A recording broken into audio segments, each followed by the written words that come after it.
"Get out of my way, you little brat," the older girl shouted. 6-year-old Anna clutched her backpack tighter, her big brown eyes filled with fear as she froze at the top of the stairs.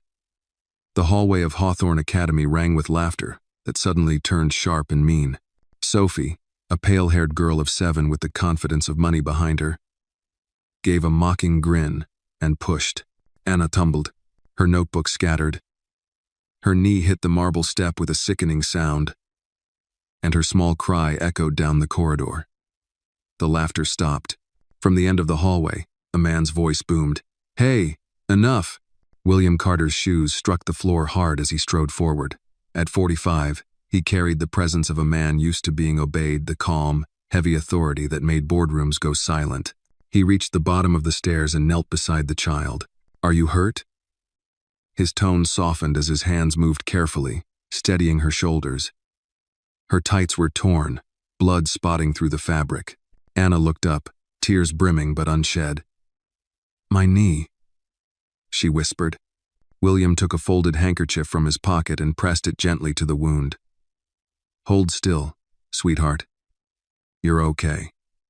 He turned his head slowly toward the group of girls hovering at the top of the stairs.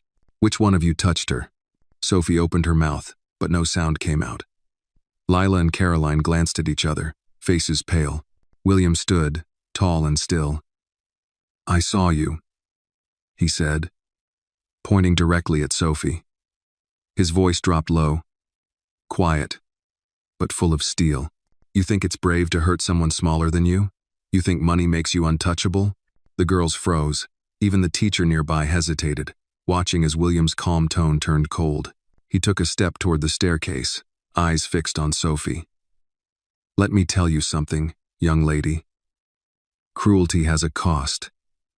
You may not pay it today, but it will find you. Every time you look in the mirror, every time someone weaker crosses your path, you'll remember this moment. And you'll wish you'd chosen kindness." Sophie's chin quivered. "I didn't mean—" "Yes, you did," William interrupted. "And that's the problem. You thought you could get away with it." He glanced toward the teacher. "Take her to the headmaster's office, now. And I'll be there right after you." The teacher stammered. Mr. Carter, please, the girls. They need to learn something today," he said sharply. "That power without decency is nothing." Turning back to Anna, he knelt again. "You're going to be okay, sweetheart. The nurse will fix you up." Just then, Tanya appeared at the end of the hallway, breathless, clutching a cleaning cloth. When she saw her daughter bleeding, her voice broke. "Anna, baby." She dropped to her knees beside William. "Sir, please, don't make this worse. I can take care of it. I need this job." William looked at her tired eyes, calloused hands, fear that came from too many years of swallowing injustice. "You shouldn't have to beg for fairness," he said quietly. "Sir, people like me don't win fights like this," Tanya whispered. He stood, his height casting a long shadow down the marble stairs. "Then maybe it's time someone helped you. Oh, if this story moved you, tell us where you're watching from in the comments. Don't forget to like the video and subscribe to the channel for more powerful stories like this one." He looked up at Sophie again. The girl stood trembling, tears starting to run down her cheeks. "Do you understand what you did?" he asked her. His tone no longer angry but steady, deliberate. She nodded weakly. "Good, because you'll remember it for the rest of your life," William said. "One day, when you're old enough to know better, you'll meet someone like Anna, and you'll decide what kind of person you want to be. That choice will define you, not your father's money." Sophie sniffled, silent now, staring at the floor. William turned to the teacher again. "Get the nurse. And have someone clean this mess." His eyes flicked briefly toward the janitor's cart down the hall, then softened when he saw Tanya's humiliation. "Not her," he added firmly. "Not today." "Oh." When the nurse arrived, Tanya carried Anna carefully in her arms. William walked beside them, his hand resting lightly on the girl's shoulder. At the door of the infirmary, Tanya turned to him. "Thank you, sir, but please don't get involved. It'll only make trouble." William's eyes were calm but unyielding. "Trouble for who?" he asked. For the ones who think they can buy decency? He shook his head. No. This time, it's their turn to be afraid. Outside the infirmary, William paused by the tall window overlooking the school courtyard. Children ran in circles, chasing a red ball across the grass. For a moment, he watched in silence. The faint reflection of the man he'd become staring back at him in the glass, wealthy, respected, and utterly tired of the world's quiet cruelties. He pulled the blood-stained handkerchief from his pocket, folded it carefully, and slid it back inside his jacket. The stain would remain a reminder. As he walked down the hallway toward the exit, teachers and students parted instinctively. His steps were slow, deliberate. The air smelled of disinfectant and polished wood, but beneath it hung the bitterness of cowardice. Outside, the autumn wind rustled through the maples lining the parking lot. William stopped beside his car, a sleek black Lincoln, and looked back at the school's red brick walls. Somewhere inside, 3 children were learning what fear felt like. Somewhere else, a little girl was learning what courage looked like. He opened the car door, slid inside, and stared through the windshield for a long moment. Silence, he murmured to himself, is what keeps cruelty alive. Then, after a deep breath, he added quietly, and I've been silent long enough. He started the engine. As the car rolled away, the last light of afternoon glinted across the windows of Hawthorne Academy, where one act of arrogance and one man's decision to confront it had just set something larger into motion. William Carter did not return to his office that afternoon. Instead, he sat in his car outside Hawthorne Academy, watching parents arrive in expensive vehicles, smiling and waving as though nothing cruel had ever happened inside those walls. The school bell rang, and children poured out in neat uniforms. Sophie's mother, a tall woman in a tailored gray coat, arrived in a white Lexus. She barely glanced at William as she ushered her daughter into the car. He caught a glimpse of Sophie's face pressed against the window, pale and wet with tears. For a moment, he almost pitied her. Almost. He drove away, but the sound of Anna's fall replayed in his head, the soft, helpless thud, and the way her small voice trembled when she said, "It hurts." By evening, the city's lights had begun to flicker on. William parked in front of his townhouse overlooking the Charles River. Inside, the house was silent, too big for one man. He walked past the grand piano that hadn't been played since his wife died, past the family photographs that lined the hallway. In one, a younger William stood between his wife and daughter, smiling. Lily had been 11 then, her hair a messy halo of curls, her eyes full of trust. The memory of her voice drifted back to him. "Daddy, you always say power means responsibility. So why do people with power forget?" He poured himself a glass of water and stared out the window. Down on the river, a ferry moved slowly through the mist. His phone vibrated. It was his assistant, Nora. "Sir, the board meeting notes you requested." "Not now, Nora," he interrupted quietly. "I need you to find out who funds Hawthorne Academy's scholarship program, and send me the contact for their headmaster." There was a pause. "Yes, sir," she said cautiously. "Should I ask what this is about?" "You'll know soon enough." He ended the call and exhaled. The next morning, Tanya arrived at the school an hour early. Her uniform smelled faintly of bleach, her hands red from scrubbing. She hadn't slept much. Anna had woken twice from nightmares, clutching her mother's arm. Tanya had promised everything would be okay, but she didn't believe it herself. When she entered the main office, the secretary, a young woman with manicured nails, gave her a cool glance. "The headmaster wants to see you." Tanya's stomach tightened. Inside, Headmaster Whitaker sat behind his oak desk, his expression unreadable. Beside him stood Mrs. Bloom, Sophie's mother. Tanya froze. "Mrs. Johnson," Whitaker began smoothly. "There was an unfortunate incident yesterday, but after reviewing accounts, we've determined it was an accident." "An accident?" Tanya repeated, her voice thin. "Sir, my daughter." "Your daughter fell," Mrs. Bloom interrupted sharply. "Sophie feels terrible, but she didn't push her." Children lose their balance sometimes. Tanya's fingers clenched. She was pushed, she said. A man saw it. Mr. Carter. Whitaker's smile stiffened. Mr. Goad, Carter is a valued benefactor, yes, but he misunderstood what he saw. We've spoken with the teacher on duty. No misconduct will be recorded. So that's it?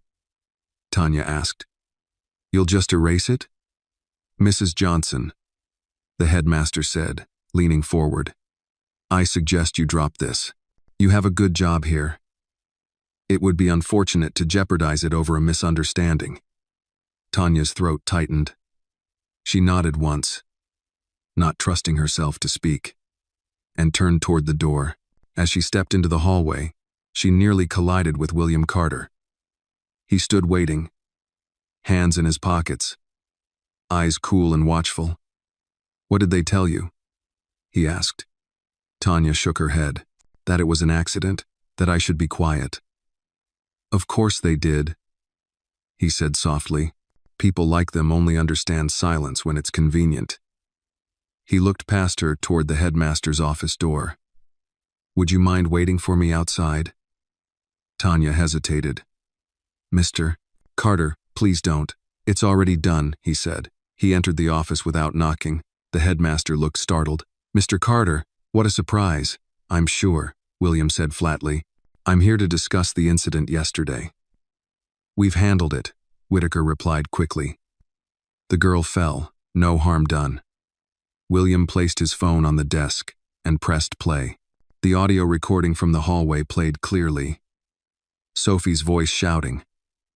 The sound of a shove. Anna's cry. Mrs. Bloom's face turned pale. I suggest, William said quietly, that you think very carefully before lying again. Whitaker stammered. Mr. Carter, there's no need for hostility. Hostility? William stepped closer. A 6-year-old child was assaulted in your school, and you call this hostility? What should I call your cowardice? Mrs. Bloom rose from her chair, flustered.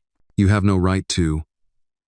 I have every right, William snapped, because I pay for this building. Your salaries, your reputation, and from this moment forward, you will treat every child here with dignity, or I will see this place stripped of every dollar it hides behind. The room went silent. William's voice softened, almost tired now. You people talk about excellence, but there's no excellence without decency. He turned to leave, pausing at the door. Fix it, publicly. Then he walked out. Tanya was waiting near the reception desk, trembling. What did you do? She whispered. I told the truth, he said simply. And truth has a way of echoing. Later that afternoon, William sat in the courtyard watching Anna during recess. She limped slightly, but she was smiling again, tracing shapes in the dirt with a stick. He found himself smiling too, something he hadn't done in months. When Tanya approached him, still uncertain, he said quietly, You don't owe me anything. But your daughter deserves to grow up knowing someone stood up for her. Why? Tanya asked. Why do you care? William's gaze drifted to the playground, to the sound of Anna's laughter. Because once, I didn't, and I've regretted it every day since. Tanya didn't know what that meant, but she nodded slowly. Thank you, Mr. Carter. It's William, he said. And this isn't over, not until they learn that silence has consequences too. That night, Whitaker sent an urgent email to the board. Mr. Carter is threatening to withdraw funding unless we take disciplinary action. We must act carefully.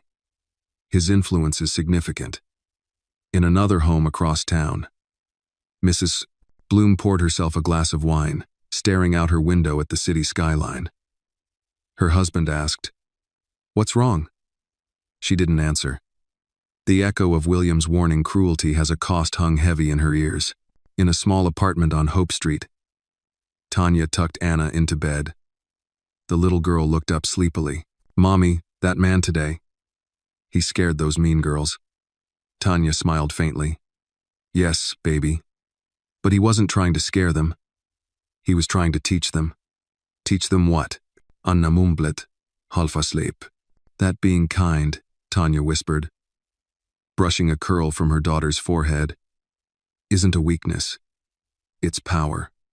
She turned off the lamp and sat by the window, listening to the city hum outside.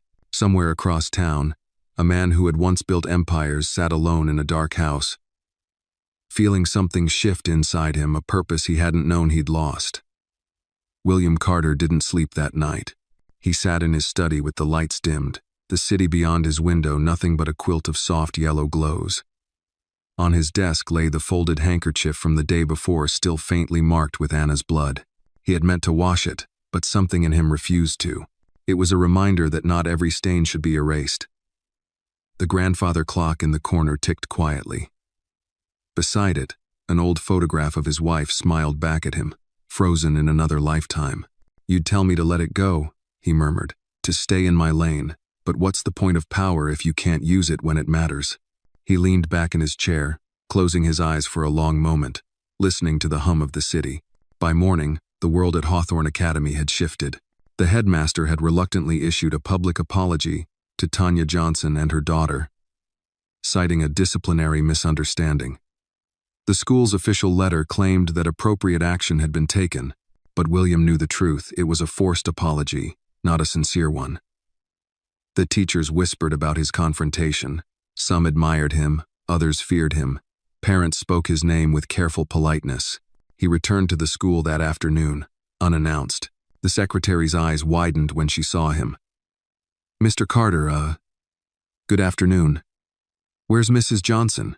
he asked. "In the cafeteria, sir. Cleaning up after lunch. Tell her I'll be there," he said, already walking away. The cafeteria smelled of tomato soup and disinfectant. Tanya stood alone, stacking trays, her uniform sleeves rolled to her elbows. She froze when she saw him. "Mr. Carter, what are you doing here?" "Checking on your daughter," he said simply. "How is she?" "Better," Tanya said cautiously. "She doesn't talk much about it now. Kids move on faster than adults." "Sometimes," William replied. "But the things they remember, they shape everything that comes after." He paused, watching her wipe down a table. "Did the headmaster apologize?" "In front of a camera," Tanya said. He said the right words, but his eyes said something else. William nodded slowly. "That's how cowards operate. They learn the language of apology without understanding the meaning." Tanya glanced around to make sure no one was listening. "You shouldn't keep coming here, sir. People are talking. Some think you're trying to buy sympathy." "I don't care what they think," he said. "They've mistaken silence for decency for too long." Anna ran into the cafeteria just then, her braids bouncing. She beamed when she saw him. "Hi, Mr. Carter," she said. He smiled. "Hi, Anna. How's that knee?" "It still hurts a little. But Mommy says scars make you brave." "Your mom is right," he said softly. "And you know what else makes you brave? Standing up when the world wants you to stay quiet." Anna looked puzzled but nodded solemnly, as if accepting a secret mission. "Do you like cookies?" she asked suddenly. "I drew you one." She held up a paper napkin with a crayon drawing a stick figure with gray hair and a big smile. He laughed, genuinely. "That's the best cookie I've ever seen." After Anna ran back to class, William turned to Tanya. "Would you mind if I invited you both to lunch this weekend? Somewhere quiet." Tanya hesitated. "Sir, I don't think that's—" "It's not charity," he interrupted gently. "It's conversation. You've spent enough time being talked over." Something in his tone softened her resistance. "All right," she said quietly, "but somewhere simple." "Simple works," he said, smiling faintly. That weekend, they met at Rosie's Diner, a small place near the river. The waitress knew William by name. He'd been coming there for years, ever since his wife's funeral. Tanya arrived early, nervous in her plain blue dress. Anna pressed her nose to the glass case of pies. "She's beautiful," William said. You must be proud. I am, Tanya said, her voice steady but guarded. She's all I've got. Over lunch, they talked about ordinary things, Boston winters, favorite movies, Anna's obsession with drawing cats. William listened more than he spoke. It had been a long time since anyone had talked to him without expecting something in return.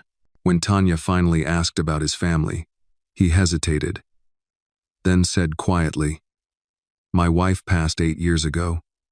My daughter, Lily, 5. I'm sorry, Tanya said. She must have been young. Too young, he said, his voice rough. She had a condition that made her fragile, and the world isn't kind to the fragile. For a moment, neither spoke. Outside, the wind pushed against the windows, scattering the golden leaves that lined the sidewalk. Anna's laughter broke the silence as she stirred her chocolate milk with a straw. She's the same age Lily was when she started drawing, William said. I kept one of her drawings in my office. It says, Be kind, it's not that hard. Tanya smiled faintly. Maybe you and my daughter were meant to meet. William looked at her, something thoughtful flickering behind his eyes. Maybe we were. When they left the diner, Tanya reached into her purse to pay for their share, but William shook his head. My treat. Don't argue, it'll ruin my reputation as a gentleman. She laughed for the first time in days. I suppose I can't fight that. They stepped out into the cool afternoon. The city smelled of roasted chestnuts. From a nearby cart, Anna skipped ahead, humming softly. William watched her and said, You know, Tanya, I meant what I said. This isn't over. She frowned. What do you mean? That school will try to bury this. People like Whitaker always do. But if we let them, it tells every child like Anna that cruelty wins. And what can we do? Tanya asked quietly. William's gaze turned toward the skyline. We make sure they can't hide. We use what they understand. Truth. Witnesses. Evidence. I have friends in the media, lawyers who still believe in the right things. You'd go that far? Tanya asked, astonished. For a janitor's kid? He smiled faintly. For a kid who deserves better. Title don't matter, decency does. That night, as Tanya tucked Anna into bed, she thought of his words. Decency does. She looked at the peeling wallpaper, the second-hand furniture, the leaking window she couldn't afford to fix. But for the first time in years, she felt something stirring a small, stubborn kind of hope. Across the river, William returned to his empty house. He poured himself a cup of coffee and sat by the window, watching the lights shimmer on the Charles. On his phone, an unread email waited from an old journalist friend. The subject line read, We can run the story if you're sure. He hovered over the screen for a long moment before typing, I'm sure. But let's do it right. This isn't revenge, it's truth. He set the phone down, feeling the quiet settle around him. Somewhere in the city, a mother and daughter were sleeping peacefully for the first time in days. Somewhere else, men in suits were preparing to cover their tracks, and in between them, one man sat awake, ready to make good on a promise to himself, to a stranger's child, and to the memory of a little girl who once told him that kindness wasn't that hard. The Monday morning air was sharp with early autumn chill when William arrived at his office.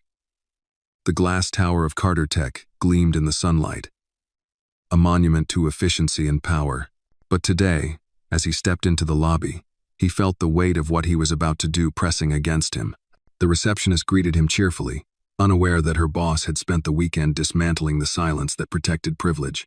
In his private elevator, William stared at his reflection in the mirrored walls, gray suit, neat tie, the practiced composure of a man who had mastered restraint. But restraint, he decided, had its limits. When the doors opened, his assistant Nora was waiting, tablet in hand. Good morning, Mr. Carter. You've got a call scheduled with the board at 10, lunch with the mayor's office at noon, and cancel everything after 10, he said, and get Evelyn Brooks on the line. Nora blinked. The attorney? Is something wrong? That depends on who you ask, he replied. 10 minutes later, Evelyn's voice came through the speaker. William Carter. You only call me when someone's bleeding or being sued. Which is it this time?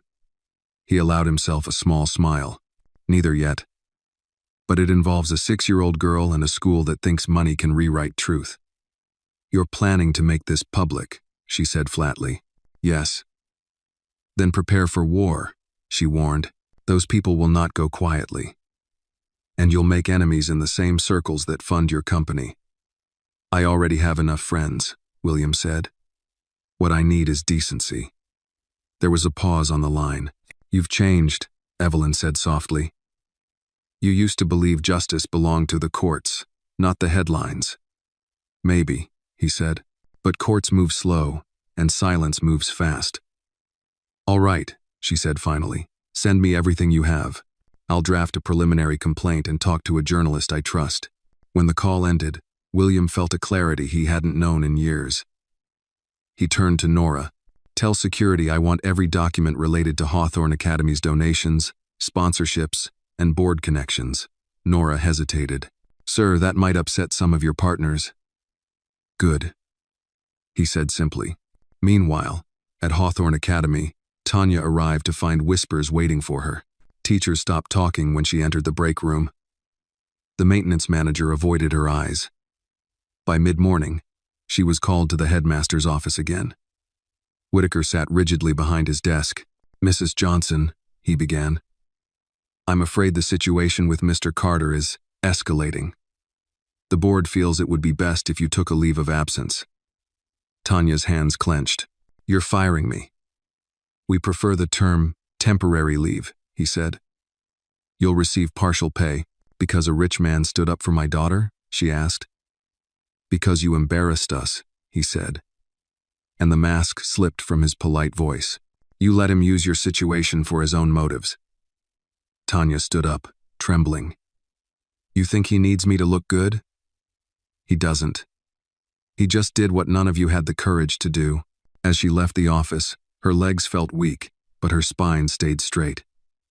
She walked out the front doors and into the crisp air, the sky bright and wide above her. On the steps, she found William waiting. They fired you, he said quietly. Of course they did. I told them to, she said bitterly. Makes their conscience cleaner, I guess. No, he said. They did it because they're scared. That's the first sign you're winning. She stared at him, anger and disbelief mixing in her eyes. Winning, Mr. Carter, I just lost the only job I had. Then it's time for a better one. Doing what? Helping me finish this. He handed her a folder. Inside were copies of the school's donation records, notes of meetings, and names of board members, wealthy donors who had buried complaints of discrimination before. They think you're powerless, he said. I want to prove them wrong. Tanya shook her head slowly. Why are you doing this? He took a breath. Because I've been on the other side of this table too many times watching people like you take the hit while men like me stay quiet. He met her eyes. I'm done being quiet. Oh. That night, William sat at his kitchen table, reviewing Evelyn's draft article. Tech magnate challenges private schools' racial bias. It was blunt, factual, unembellished. He read every word twice. The headline didn't scare him. It steadied him. He hit send. Across town, Tanya tucked Anna into bed again. Mommy, Anna whispered. Am I bad because those girls don't like me? Tanya's heart ached. No, baby. You're good because you didn't let them change who you are. Mr. Carter said being brave means standing up, Anna said sleepily. That's right, Tanya whispered. And he's standing up with us. The next morning, Hawthorne Academy woke to chaos. Reporters waited by the gates, microphones raised, cameras flashing. The headmaster's apology letter had leaked to the press, along with the security footage of the incident. Parents stormed the office, demanding explanations. Sophie's mother refused to leave her car, hiding behind tinted glass as journalists surrounded her. William arrived at the scene, calm as ever, his black sedan rolling to a stop beside the curb. When he stepped out, cameras swiveled toward him. A reporter called, "Mr. Carter, why are you involved in this?" He looked straight into the lens and said, "Because I saw what happens when people with power stay quiet. And I won't be that man anymore." Inside the school, Whitaker tried to salvage control, shouting orders at staff. But outside, the crowd swelled parents, neighbors, even alumni who remembered their own humiliations years ago. Tanya stood beside William, unsure whether to smile or cry. "They'll hate you for this," she whispered. "Let them," he said. Hate is just the noise people make when they're scared of change. By evening, the story had gone national. William's phone buzzed nonstop, board members demanding explanations, investors panicking. He ignored them all. On his desk, a text from Evelyn appeared. "You started something big. Don't back down now." He looked out his window at the glowing skyline.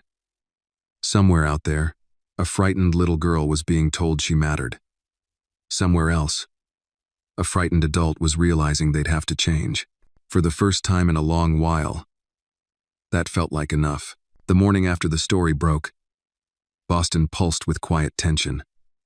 William Carter's face was on every news channel. Some hailed him as a hero. Others called him a man interfering where he didn't belong.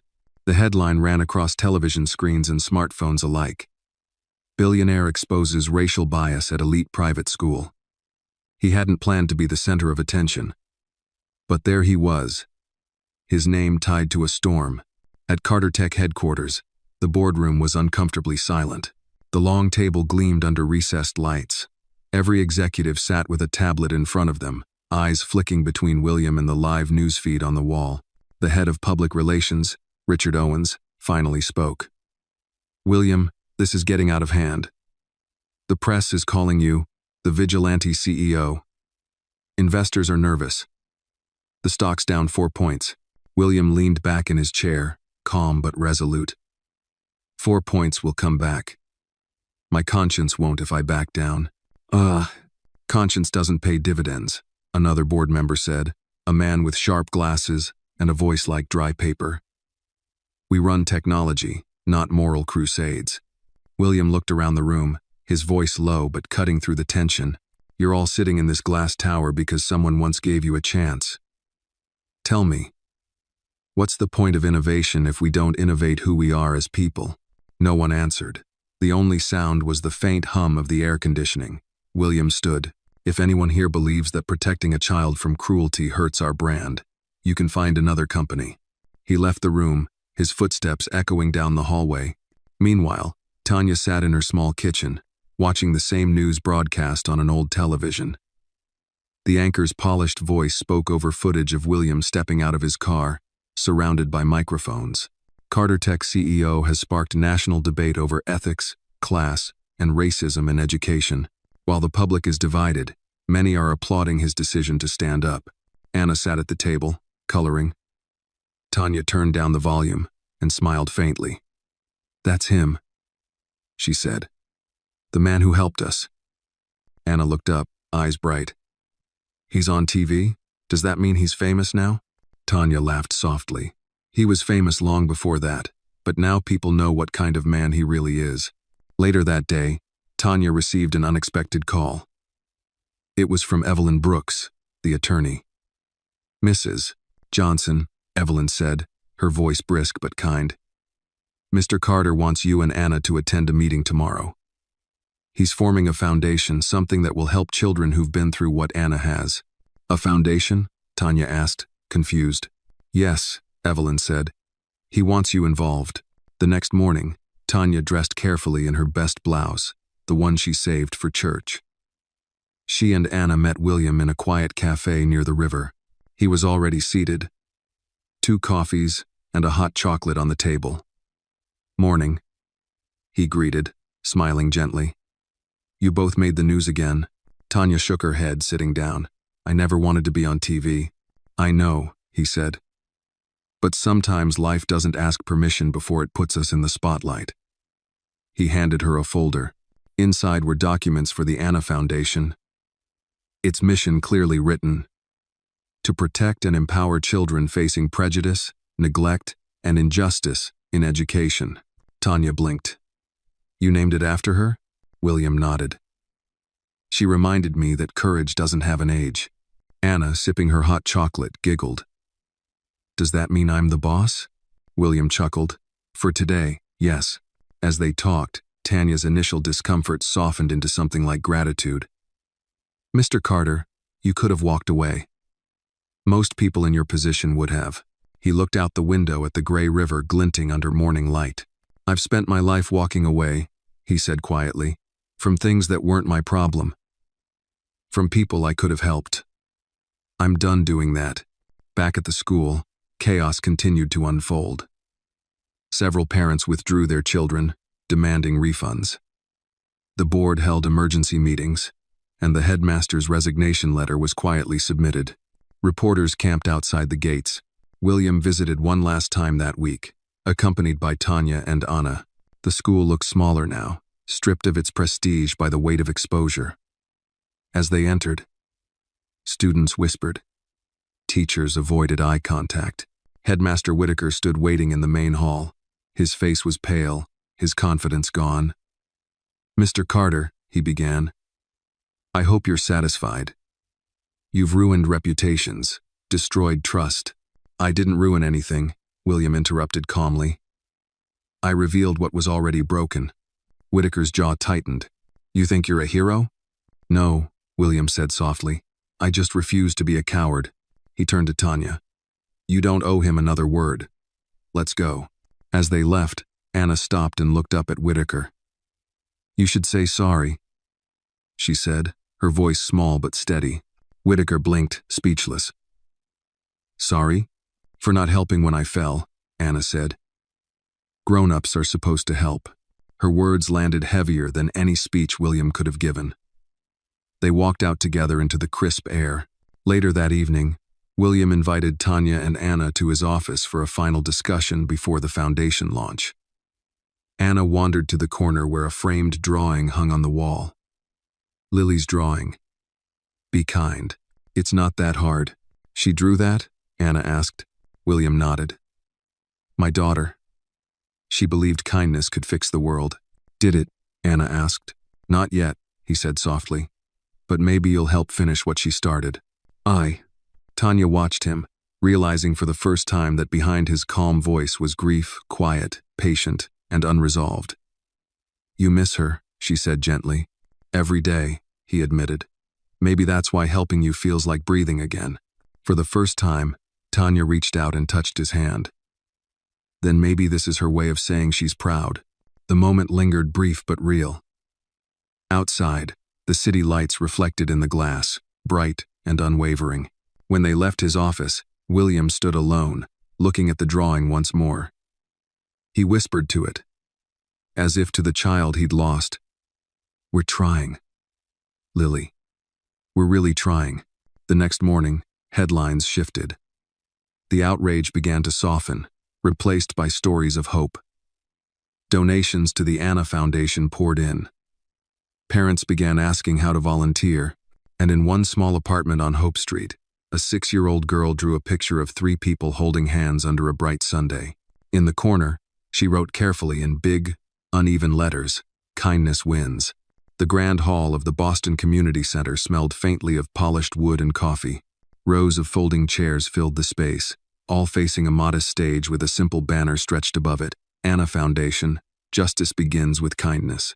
Reporters lined the back wall, their cameras ready.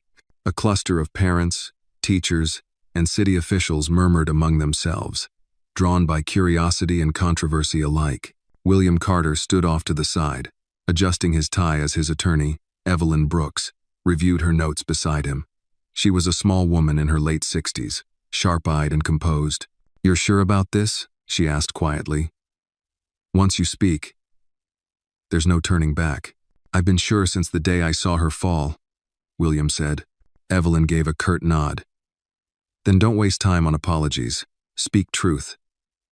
It's what people remember. A volunteer waved from the side of the stage.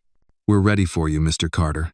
He took a breath, glanced at Tanya and Anna seated in the front row, and stepped into the light. The murmur of voices faded. He looked out over the crowd not as a billionaire, not as a businessman, but as a man who had finally stopped looking away. 2 weeks ago, he began. A child was hurt in a place that was supposed to protect her. And the people responsible, adults with power, influence, and education, chose silence. I saw it with my own eyes, and I realized something I should have known long ago. Silence isn't neutral. It's permission. He paused, letting the words hang heavy in the air. When we ignore cruelty, we become part of it.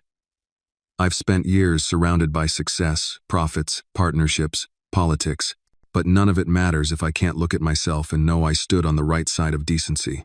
Behind him, a slideshow of photos appeared. Anna's drawing, a simple sketch of a staircase leading toward a bright Sunday. This foundation, he said, exists for every child who has been told they don't belong, for every parent who's been told to be quiet, and for every person who believes kindness is weakness. It's not. It's the greatest strength we have left. The applause began quietly, then grew stronger until the whole hall echoed with it. Tanya's eyes filled with tears as Anna clapped beside her, smiling so wide her dimples showed. When William stepped down from the stage, Evelyn leaned close. "You just lit a fire under this city," she said. "Now we'll see who tries to put it out." Later that afternoon, reporters filled the sidewalk outside. Microphones thrust forward, voices overlapping. "Mr. Carter, do you plan to press charges against Hawthorne Academy? How long will the foundation operate?" "Is this personal?" William raised a hand. "This isn't about revenge," he said. "It's about responsibility. The law will handle what it must, but the rest, changing hearts, that's our work now." Across town, the fallout had already begun. The board of Hawthorne Academy held a closed-door meeting that turned into a shouting match. One of the wealthiest donors withdrew funding, citing moral concerns. Enrollment inquiries dropped overnight. The once proud institution trembled under the weight of exposure. Headmaster Whitaker sat alone in his office, staring at the newspaper spread across his desk. His resignation letter lay half-finished beside it. For the first time in his career, he wondered if doing nothing had been his biggest failure. That evening, William drove through the old neighborhoods of Boston, where his company had once funded construction projects. He rolled down the window and listened to the city, the laughter from corner stores, the sound of traffic, the smell of fried dough from a food truck. It felt alive in a way boardrooms never did. He pulled up to Hope Street, where Tanya and Anna lived. Their apartment building was old but well kept, the windows glowing softly. He climbed the narrow staircase and knocked. Tanya opened the door, surprised. "Mr. Carter?" "William," he corrected, smiling. "May I come in?" She nodded and stepped aside. The living room was small but tidy, with drawings pinned to the walls, cats, flowers, stick figures holding hands. Anna sat cross-legged on the floor, coloring. "I didn't want to interrupt dinner," William said, glancing around. "I just wanted to see how you two were holding up." Tanya gestured toward the couch. "We're fine. Better, actually. People from the neighborhood keep stopping by, saying they saw us on the news. Someone even brought groceries. That's community," William said. "It's what I missed most in my world." Anna ran up, holding out a new drawing. "Look. It's you and Mommy and me. You're smiling this time." William looked down at the crayon picture, 3 figures beneath a golden sun, the tallest one with gray hair and a hand stretched protectively over the others. He felt something catch in his throat.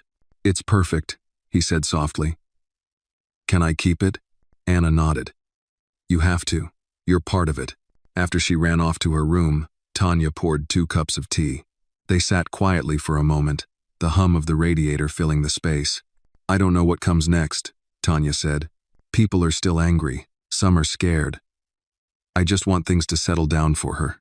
"They will," William said, "but not yet. Change is noisy. It's supposed to be." He looked into his tea, then added, "The board at Carter Tech wants me to step back from the foundation. They say it's bad for business." Tanya frowned. "Are you going to?" He smiled faintly. "Not a chance." She studied him for a moment. "You know, for a rich man, you're terrible at protecting your money." He laughed quietly. Maybe, but I'm getting better at protecting people. When he left that night, the air had turned cold. The moon hung low above the rooftops, pale and clear. William paused on the sidewalk and looked back at the building, the faint light glowing through Anna's window. For the first time in years, he felt something close to peace. Back in his car, he unfolded her drawing and smoothed the creases gently. The simple lines seemed to hold more truth than any contract or speech he'd ever written. He whispered to himself, "Kindness wins," as if testing the words on his tongue. At that same moment, Evelyn called. "You did good today," she said. "But brace yourself. The Academy's lawyers are preparing a counterclaim. They're saying you're exploiting the situation for publicity." William chuckled softly. "Then they've already lost. Because anyone who's worried about appearances doesn't understand what justice looks like." "Be careful," Evelyn warned. "They'll come for your reputation next." "Let them," he said. "Reputation is what people say about you. Character is what you can live with when the lights go out." He ended the call, started the car, and drove through the quiet streets of Boston. The city lights shimmered on the hood of his Lincoln like tiny reflections of everything he was trying to fix, broken, imperfect, but still shining. Rain swept across Boston the next morning, turning the streets into silver ribbons under the gray sky. William Carter stood by his office window, coffee untouched, watching the drops slide down the glass. The world below carried on as usual, umbrellas opening, taxis honking, but he felt the familiar stillness of a man preparing for another fight. Nora, his assistant, entered quietly. "Sir, I just got off the phone with our legal department. The board of Hawthorne Academy has filed a formal complaint against you for defamation." William turned, unsurprised. "Of course they have. What's their claim?" "They're saying your statements damaged their reputation and caused financial loss. They're also hinting at a breach of donor confidentiality." William smirked. "They can't defame themselves with their own actions. Let Evelyn handle the legal response. I'll handle the public one." Nora hesitated. "Sir, may I speak freely?" "Always," he said. "You've done something good, but the people around you, investors, board members, they're scared. They don't want Carter Tech associated with controversy. If this gets uglier, they might turn on you." William nodded slowly. "I know. But there are things worse than losing a company. Losing your soul, for example." Nora looked at him for a moment, then smiled faintly. "I'll stand by whatever decision you make. My Sue." When she left, William returned to the window. Down below, the Charles River shimmered beneath the rain. His reflection stared back at him, older, grayer, but still restless. That afternoon, he met with Evelyn Brooks at a quiet law office downtown. The small room smelled faintly of coffee and old books. Evelyn was reading through a thick folder of legal documents when he entered. "They came prepared," she said. "Their lawyers are sharp. They want to intimidate you before this gets to court." I don't intimidate easily," William said. "That's why I like you," she replied, closing the folder. "But this won't be a quick win. If you want to fight publicly, we'll need evidence of systemic bias. One incident isn't enough." William nodded. "Then we'll find more." Evelyn studied him, her voice softening. "You're not doing this just for them, are you? Tanya and Anna." He looked down at his hands. "No, I'm doing it for my daughter. I couldn't protect her. Maybe helping them will make peace with that." Evelyn sighed, pushing her glasses up her nose. "You can't undo grief with justice, William, but you can make it mean something." That evening, Tanya arrived home to find an envelope taped to her door. Inside was a typed note with no signature. "Stop letting that man use you. People like him always leave when it gets hard." She froze, heart pounding, and immediately called William.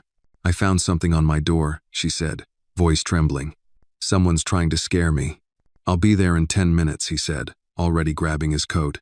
Rain poured harder as he pulled up outside her building. Tanya met him at the entrance, clutching the note. He read it, his jaw tightening. "Cowards," he muttered. "They always hide behind paper." "I don't want Anna to see this," Tanya whispered. "She won't," he said. "You have my word." He looked around the hallway, old paint peeling, the flickering light overhead, and added, "You shouldn't be living here, not while people are trying to threaten you." "Where else can I go?" she asked. "This is what I can afford." William hesitated, then said quietly, "I have an apartment safe, secure. You can stay there until this dies down." Tanya shook her head. "I can't. That's charity." "It's protection," he said firmly. "You don't owe me anything, but you do owe it to your daughter to stay safe." Her shoulders sagged. After a long pause, she nodded. "Just for a few days." "Good," he said, relieved.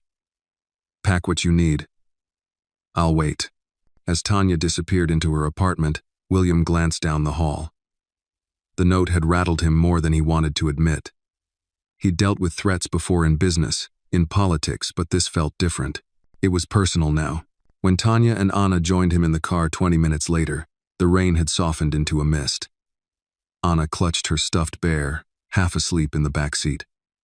"Are we going on a trip?" she murmured. "Just somewhere quiet," William said gently. "You'll like it." He drove them across the river to Beacon Hill, where his company kept several corporate apartments for visiting partners. The one he offered them was modest by his standards, but luxurious to Tanya, a warm living room, clean linens, and a view of the city lights. "This is too much," she whispered as they stepped inside. "It's temporary," William said, "until we settle this mess." Anna ran to the window and gasped, "Mommy, you can see the whole city." Tanya smiled despite herself. She's never been this high up before. William smiled too, then turned to leave. "I'll have groceries delivered in the morning. Lock the doors. Call me if anyone comes near this place." "Thank you," Tanya said softly. He hesitated at the door. "Don't thank me. Just promise me one thing." "What's that?" "Don't give up. They're counting on fear to win. Don't let them." She nodded, her eyes glistening. "I won't." As he walked back to his car, the rain stopped completely. The clouds broke open, and the city lights reflected off the wet pavement like 1,000 tiny stars. Back in his office later that night, William found a new email waiting for him from Evelyn. The subject line read, "You were right." He opened it and read the short message. "A former teacher at Hawthorne just contacted me. She says this isn't the first time. There were other incidents covered up by the board." William leaned back, his pulse quickening. "Then we're not done yet," he said quietly. Outside his window, dawn was just beginning to break, a soft orange glow creeping across the skyline. The fight had only begun. But for the first time, William felt something powerful beneath his exhaustion.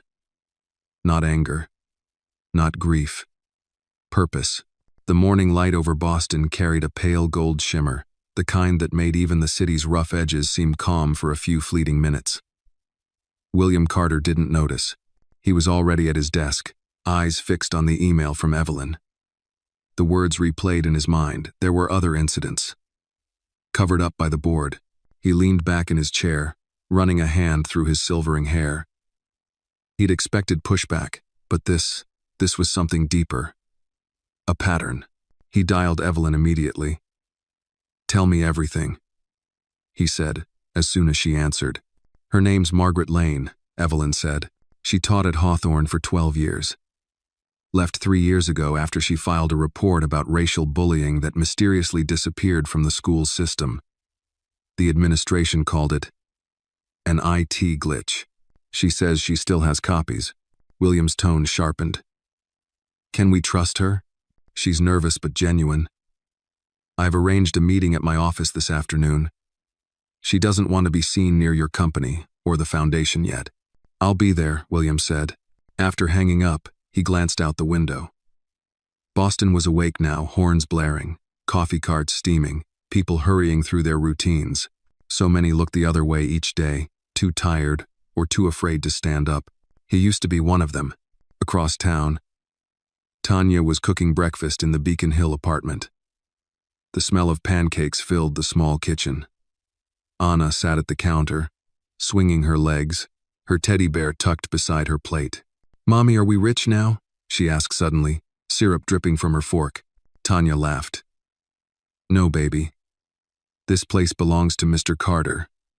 We're just borrowing it. Anna tilted her head. He's nice, but he looks sad sometimes. Tanya paused. He's been through a lot. Grown-ups carry things in their hearts that don't always show. Anna nodded as if she understood. I drew him another picture, she said proudly. It's of him smiling. Maybe it'll help. Tanya smiled softly. I'm sure it will. When William arrived later that morning to check on them, Anna ran to the door holding the folded paper. For you, she said. He crouched down to her level, taking the drawing carefully. It was him, Tanya, and Anna standing together in front of a school with big windows and a sign that read, "Everyone welcome." He felt a lump rise in his throat. Thank you, Anna, he said quietly. You have no idea how much I needed this today. Are you going to make those mean people say sorry? She asked. He smiled faintly. That's the plan. After he left, Tanya watched him from the window. There was something in the way he moved purposeful, but heavy, as though every step carried a memory. She wondered what kind of pain a man like him had buried to care so deeply about a stranger's child. By afternoon, William was sitting across from Evelyn and Margaret Lane in the law office's small conference room. Margaret was in her late 50s, her hair streaked with gray, her hands trembling slightly as she opened a folder full of papers. These are copies of my reports, she said. Incidents between students, racist remarks, exclusion, even one case of physical harassment. I sent everything to the headmaster at the time. Nothing was done. Then I was told my contract wouldn't be renewed. William flipped through the documents. The handwriting was careful, the dates precise. Each page was a story of cruelty dismissed as childish behavior. Why now? William asked gently. Why speak up after all these years? Margaret looked at him with tired eyes. Because of that little girl. When I saw her picture on the news, I thought if I stay silent again, I'm part of it. Evelyn leaned back, satisfied. This is enough to prove a pattern of negligence and discrimination. The press will eat it up. I'm not interested in headlines, William said. I want accountability. Real change. Then you'll need more than words, Evelyn said. We'll need testimony, other staff, parents, maybe even students. Margaret nodded. I can get you names, quietly. As the meeting ended, Evelyn pulled William aside. You're taking on an institution that's protected by wealth, politics, and reputation. Once this hits, they'll fight back with everything they have. William met her gaze. Good, so will I. That evening, he met Tanya and Anna again at the apartment to share the news. Tanya listened in stunned silence as he explained what Margaret had revealed. So, it's been happening for years, Tanya said softly, and no one said anything. He nodded. That's how it works. People convince themselves it's not their problem. But silence is just another form of consent. Tanya looked down at her hands. I used to think that way too. Keep your head down. Survive.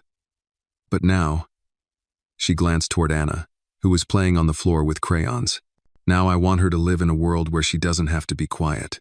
William smiled faintly. Then we're on the same side. Before he left, Tanya hesitated. You know they'll come after you, right? People like that don't forgive humiliation. I'm counting on it, he said. It'll make them careless. After he was gone, Tanya tucked Anna into bed. The city lights painted soft patterns on the wall. Mommy, Anna whispered sleepily. Mr. Carter's like one of those superheroes. Isn't he? Tanya brushed a curl from her forehead. Maybe, she said, but real heroes don't wear capes. They just don't walk away. Meanwhile, William drove through the city toward the river. The rain had returned, thin and steady, tapping against his windshield. He thought about Margaret's trembling hands, Tanya's steady courage, Anna's unbroken innocence. Somewhere along the line, their fight had become his redemption. At a red light, he glanced at the folded drawing Anna had given him, resting on the seat beside him. In her crayon world, everything was bright, everyone smiling. He whispered, "We'll get there, kid." One day, the light turned green, and he pressed the accelerator. The road stretched ahead, slick with rain and promise, and for the first time in years, William felt that the fight was not only about justice, it was about reclaiming his own humanity. Night hung over Boston like a heavy curtain, the kind that muffled sound and thought alike. William Carter sat in his study, the city lights reflecting off the window behind him, a half-empty glass of bourbon by his elbow. Papers lay scattered across his desk, Margaret's reports, Evelyn's notes, and new statements from 2 former teachers who had contacted him that evening. The evidence was building. But so was the backlash. His phone buzzed. It was Nora. "Sir, the news tonight. You might want to see it." William turned on the television. The anchor's voice was steady, professional, and cold. Billionaire William Carter faces accusations of exploiting racial tension for personal publicity. Sources close to Hawthorne Academy allege his foundation's campaign is part of a business rebranding strategy, following declining profits at Carter Tech. He muted the screen, jaw tightening. The smear campaign had begun. Moments later, his phone buzzed again, this time a message from Evelyn. "Don't respond publicly yet. Let the noise burn itself out first. They're trying to provoke you." But William couldn't sit still. He rose and walked to the window, staring out at the quiet streets below. The reflection that stared back at him looked older, harder. He whispered, "You wanted a fight, William. Now you've got one." The next morning, Tanya woke to the sound of knocking at the apartment door. When she opened it, she found a newspaper lying on the floor. The headline screamed, "Carter's Crusade. Hero or Hypocrite?" Beneath it was a photo of William outside the courthouse, jaw set, eyes shadowed. Her heart twisted. She knew what it meant. He was paying the price for standing beside them. Later that afternoon, William visited. He looked tired but composed. "They're scared," he said before she could speak. "That's why they're attacking." Tanya frowned. "They're attacking you, not them. You could walk away right now and go back to your life. Why stay in this?" He smiled faintly.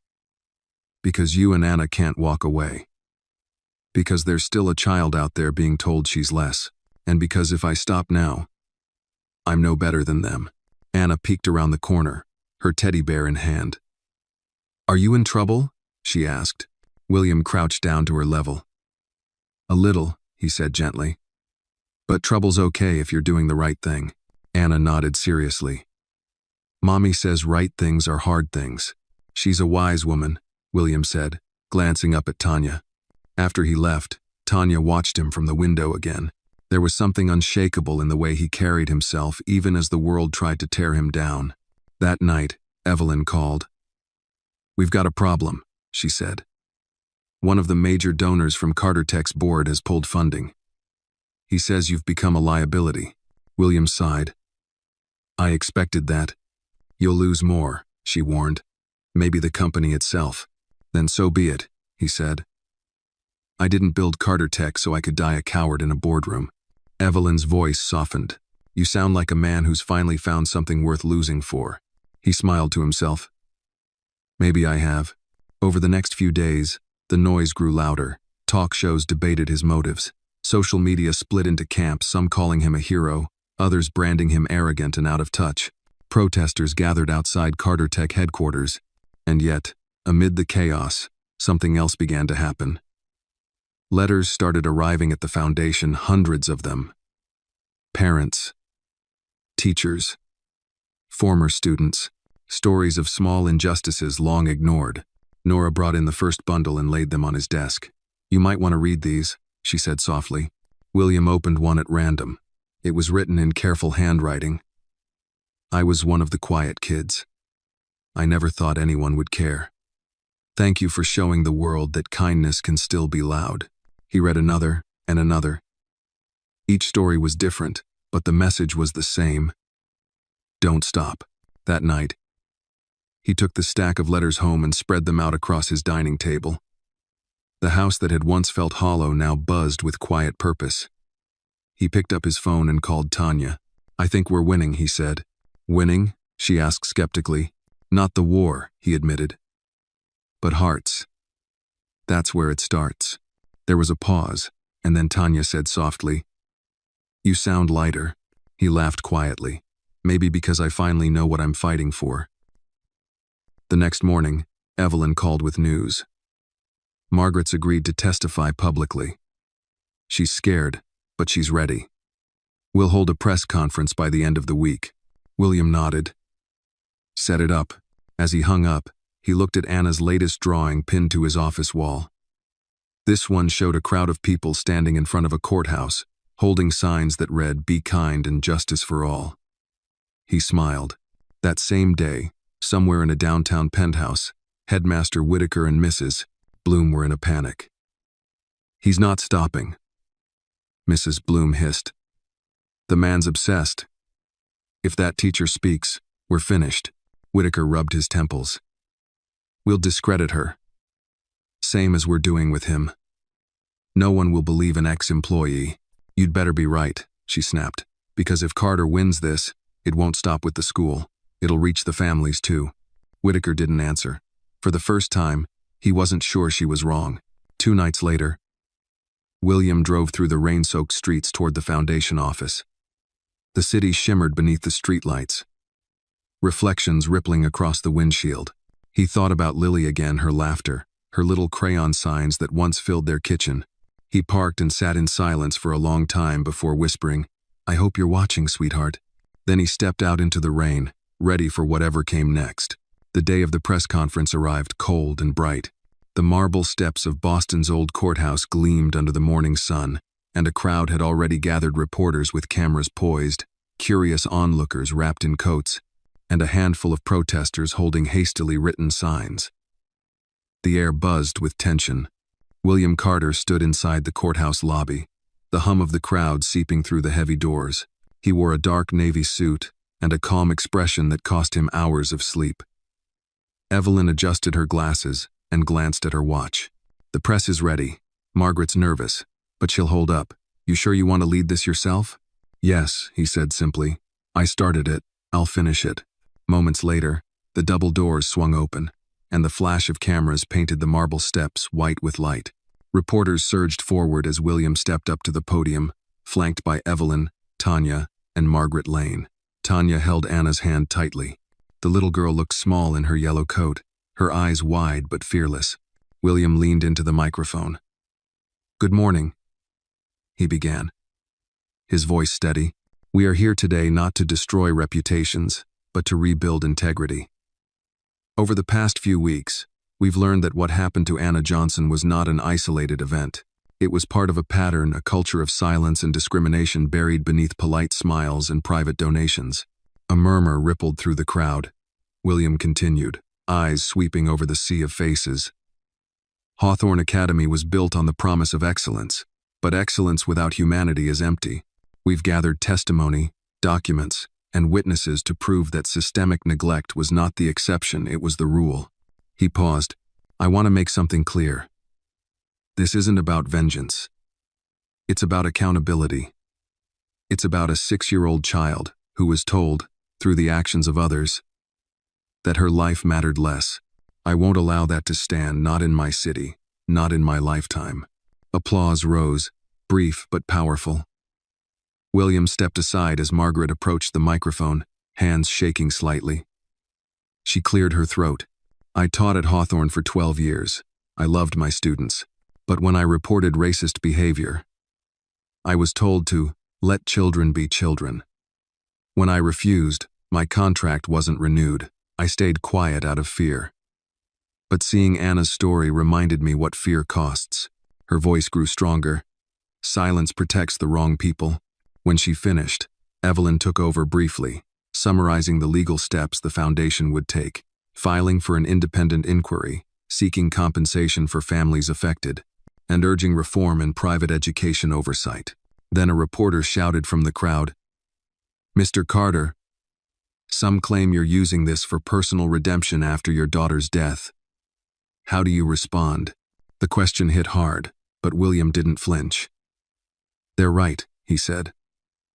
The crowd went still. "My daughter, Lily, believed kindness could change the world. I failed her once by not believing the same. This fight is redemption not for my reputation, but for my soul." The silence that followed was heavier than applause. After the conference, as the crowd dispersed, Tanya approached him. "You didn't have to say that. she said quietly. Yes, he replied. I did. Truth deserves to breathe. They watched as Anna stood near the courthouse steps, her hand shielding her eyes from the Sunday. A woman from a local paper knelt to ask for her picture, and Anna smiled shyly, clutching her teddy bear. William couldn't help but smile, too. She's stronger than all of us, he murmured. Evelyn came over, her phone buzzing in her hand. The story's already spreading, she said. Major networks are picking it up. The state board's requesting a review of the academy's practices. Good, William said. Let the light in. But the light had a shadow. Later that afternoon, while William met with reporters inside the foundation office, a black SUV idled outside his building. Inside it sat a man in a tailored coat, phone pressed to his ear. He's pushing too hard, the man said. If this continues, we'll lose everything. You know what to do. The SUV pulled away just as Tanya and Anna were leaving the building with a volunteer. The driver watched them in the rearview mirror until they turned the corner. That evening, William arrived home exhausted.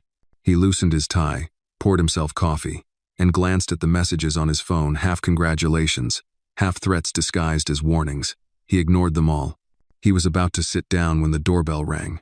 Evelyn stood outside, coat damp from drizzle. We need to talk, she said urgently. He let her in. What's happened? She dropped a manila folder on the table. Inside were surveillance photos, grainy, taken from a distance. Tanya and Anna entering his office, leaving his car, even walking near his townhouse. Someone's following them, Evelyn said. Private investigators, most likely hired by the Academy's legal team, or their donors. They're looking for leverage. William's jaw set. They're going after a mother and child to save their own image? Evelyn nodded grimly. This is how these people play. They can't win on morality, so they use intimidation. He looked down at the photos again, fury flickering in his chest. Then they've just made a mistake, he said quietly. They came after the wrong child. Later that night, he called Tanya. Don't panic, he said when she answered. But from now on, I want a car to take you and Anna everywhere. Security, no exceptions. Security, is it that bad? Yes, he said, but I'll handle it. After hanging up, he poured another coffee and stared out at the rain-slick streets. He knew what was coming, the counterstrike, the smear, the legal chaos, but for the first time, he didn't feel fear. He felt focus. As thunder rolled in the distance, William whispered to himself, they can come for me, but not her. Never her. He didn't see the black SUV parked a block away, its engine still running, waiting. The rain hadn't stopped for 2 days. It fell in steady, silver lines that blurred the city skyline and softened the glow of the streetlights. Boston looked washed out and restless, like the whole city was holding its breath. William Carter sat behind the wheel of his car, parked across from the Beacon Hill apartment where Tanya and Anna were staying. He had told her the security team would arrive at dawn, but something in his gut wouldn't let him sleep until he saw it with his own eyes. Inside the apartment window, he saw a flicker of light, Tanya moving through the kitchen, probably making tea. The sight gave him a strange sense of peace. But then, movement across the street caught his attention. A dark sedan, no lights on, had been idling for nearly 10 minutes. He started his engine, when the car across the street began to roll slowly forward. William's instincts sharpened. He followed at a distance. The sedan turned down an alley and stopped. 2 men stepped out, hoods pulled up against the rain. One of them carried a camera with a telephoto lens. The other lit a cigarette and leaned against the wall. William parked half a block away and got out, coat collar raised. His shoes splashed through puddles as he approached. You boys lost? He called out.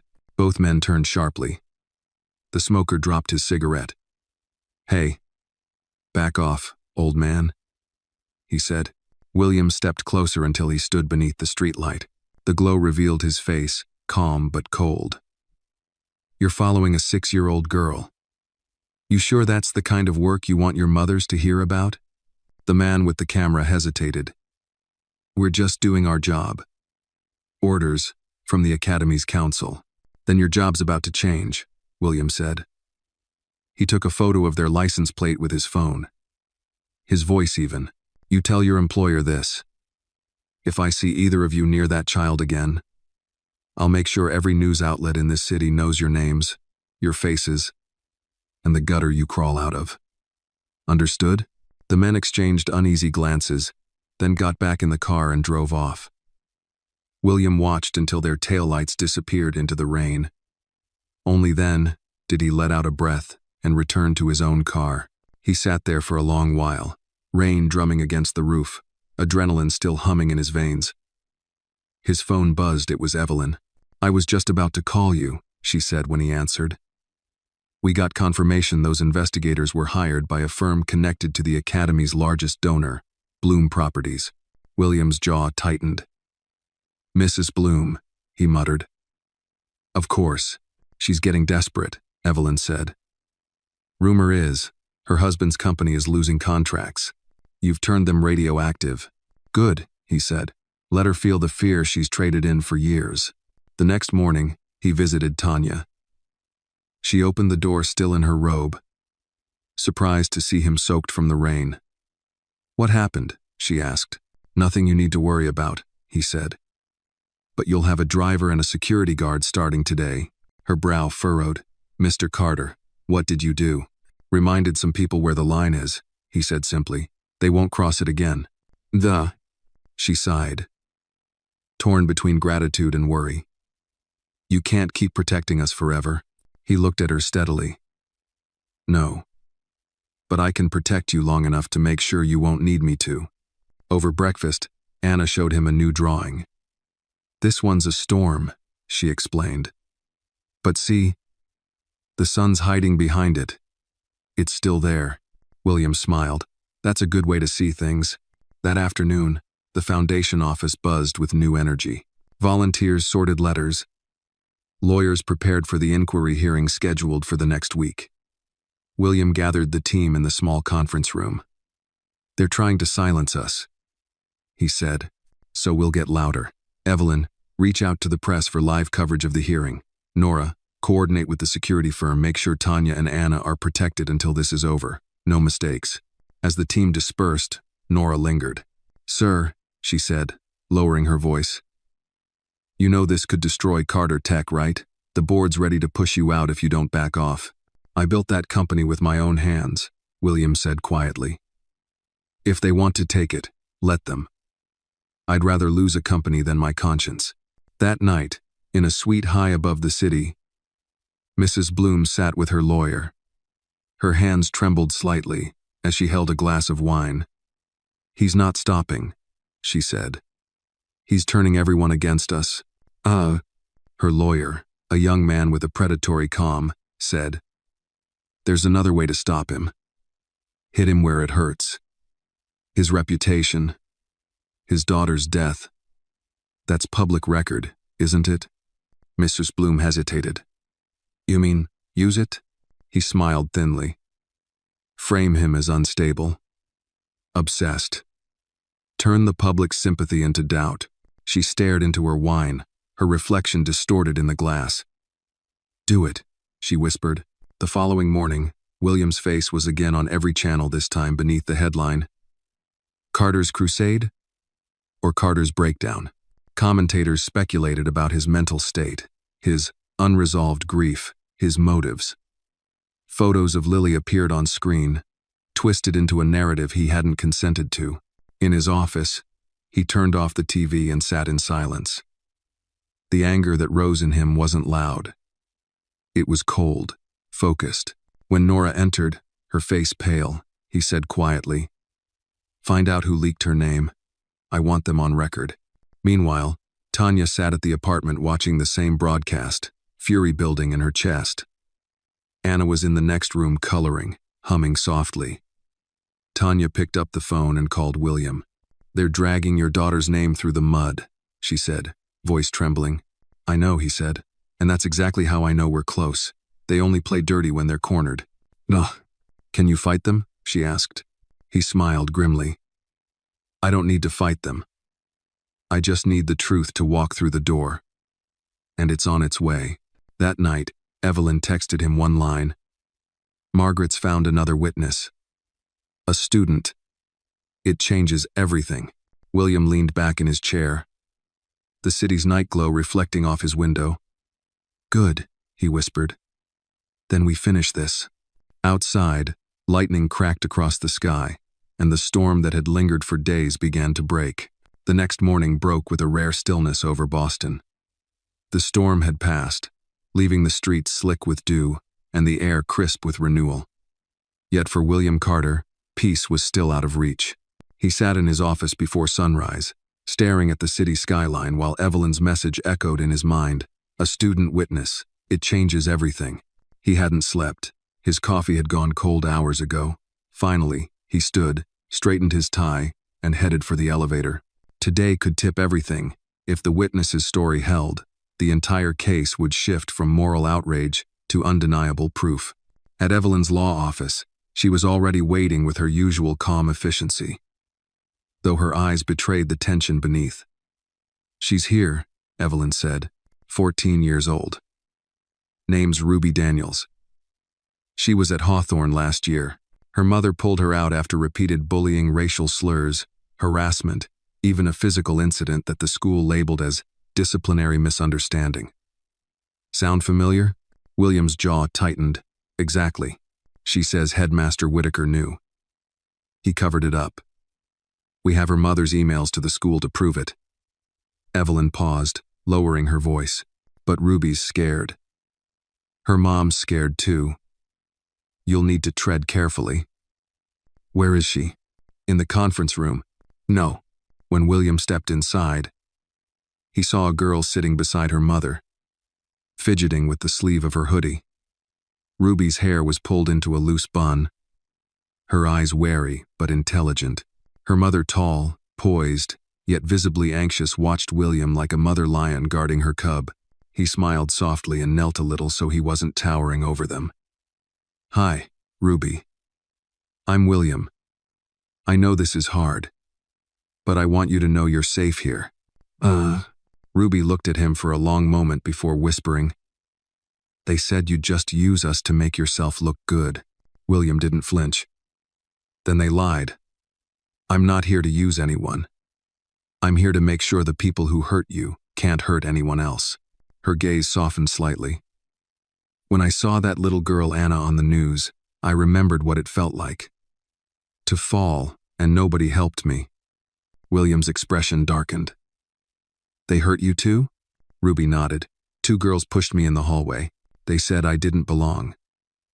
When my mom complained, Mr. Whitaker told her maybe a different environment would suit me better. He called it amicable withdrawal. Her mother's voice broke. We couldn't afford to fight them. They made it sound like we were the problem. William's hands clenched. Not anymore, he said. You're not alone this time. Evelyn stepped forward, voice steady. Ruby, if you're willing to give a statement recorded, on the record, it could expose years of cover-ups. You wouldn't have to face them alone. The foundation will protect you. Ruby glanced at her mother. Will it really make a difference? William said quietly, It already has. That afternoon, Evelyn arranged for Ruby's official statement.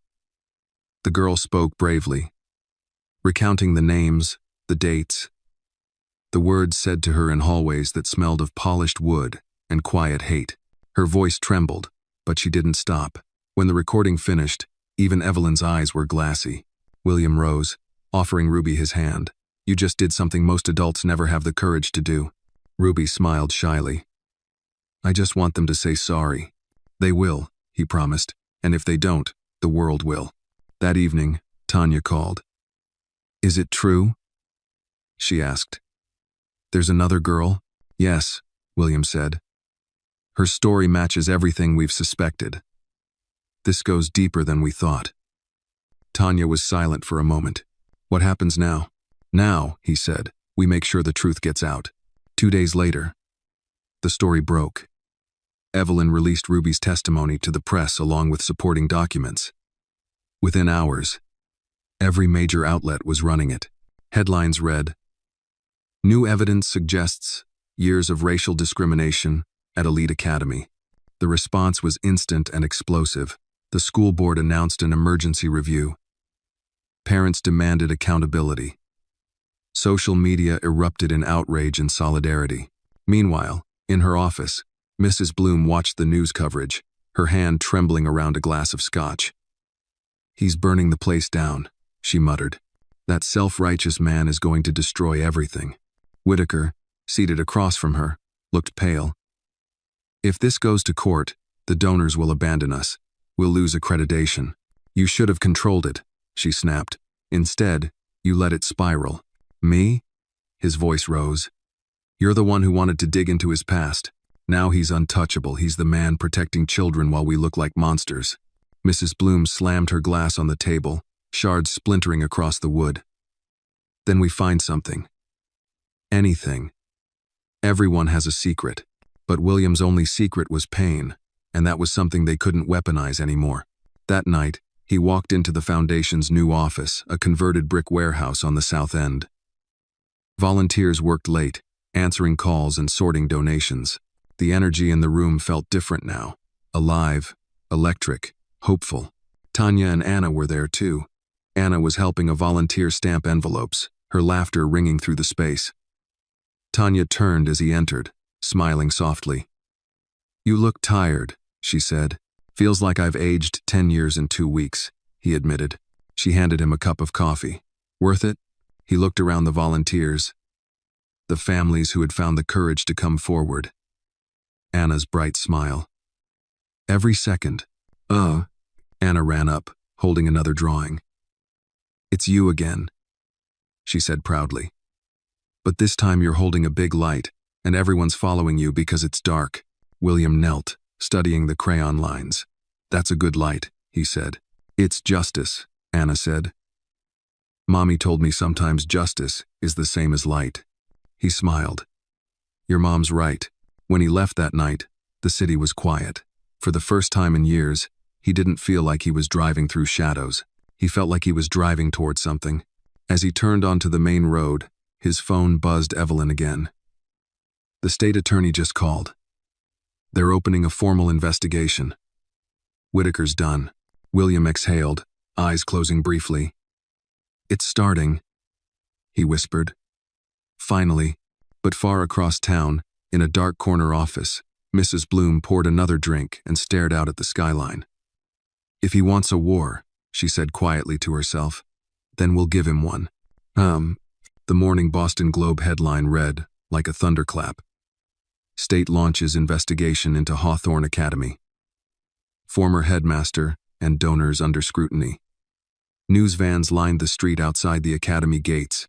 Microphones and cameras pointed toward the stone building that once stood as a monument to privilege. Inside, panic reigned. Board members whispered in hallways, teachers avoided eye contact, and Headmaster Whitaker sat alone in his office, staring at his own reflection in the glass. He had once believed himself untouchable, a man of respect and reputation. But now, every lie he'd buried was crawling out into the light. His phone buzzed again. "Call me. L. Bloom." He ignored it. It didn't matter anymore. He knew what was coming. Across town, in the modest Beacon Hill apartment, Tanya was helping Anna with her homework when the phone rang. It was William. "Turn on the news," he said. "It's starting." She did. The screen showed footage of state investigators carrying boxes of files out of Hawthorne Academy. The anchor's voice trembled with the weight of scandal. "Authorities have confirmed a multi-year pattern of racial discrimination and administrative negligence at Hawthorne Academy. Former headmaster Whitaker is expected to face formal charges." Anna looked up, eyes wide. "They're taking the bad people away?" Tanya smiled faintly. "Something like that, baby." William, meanwhile, was at the Foundation's office with Evelyn and a small team of lawyers. The phones rang nonstop, reporters, parents, attorneys. The air was electric. Evelyn dropped a stack of papers onto his desk. "This is it," she said.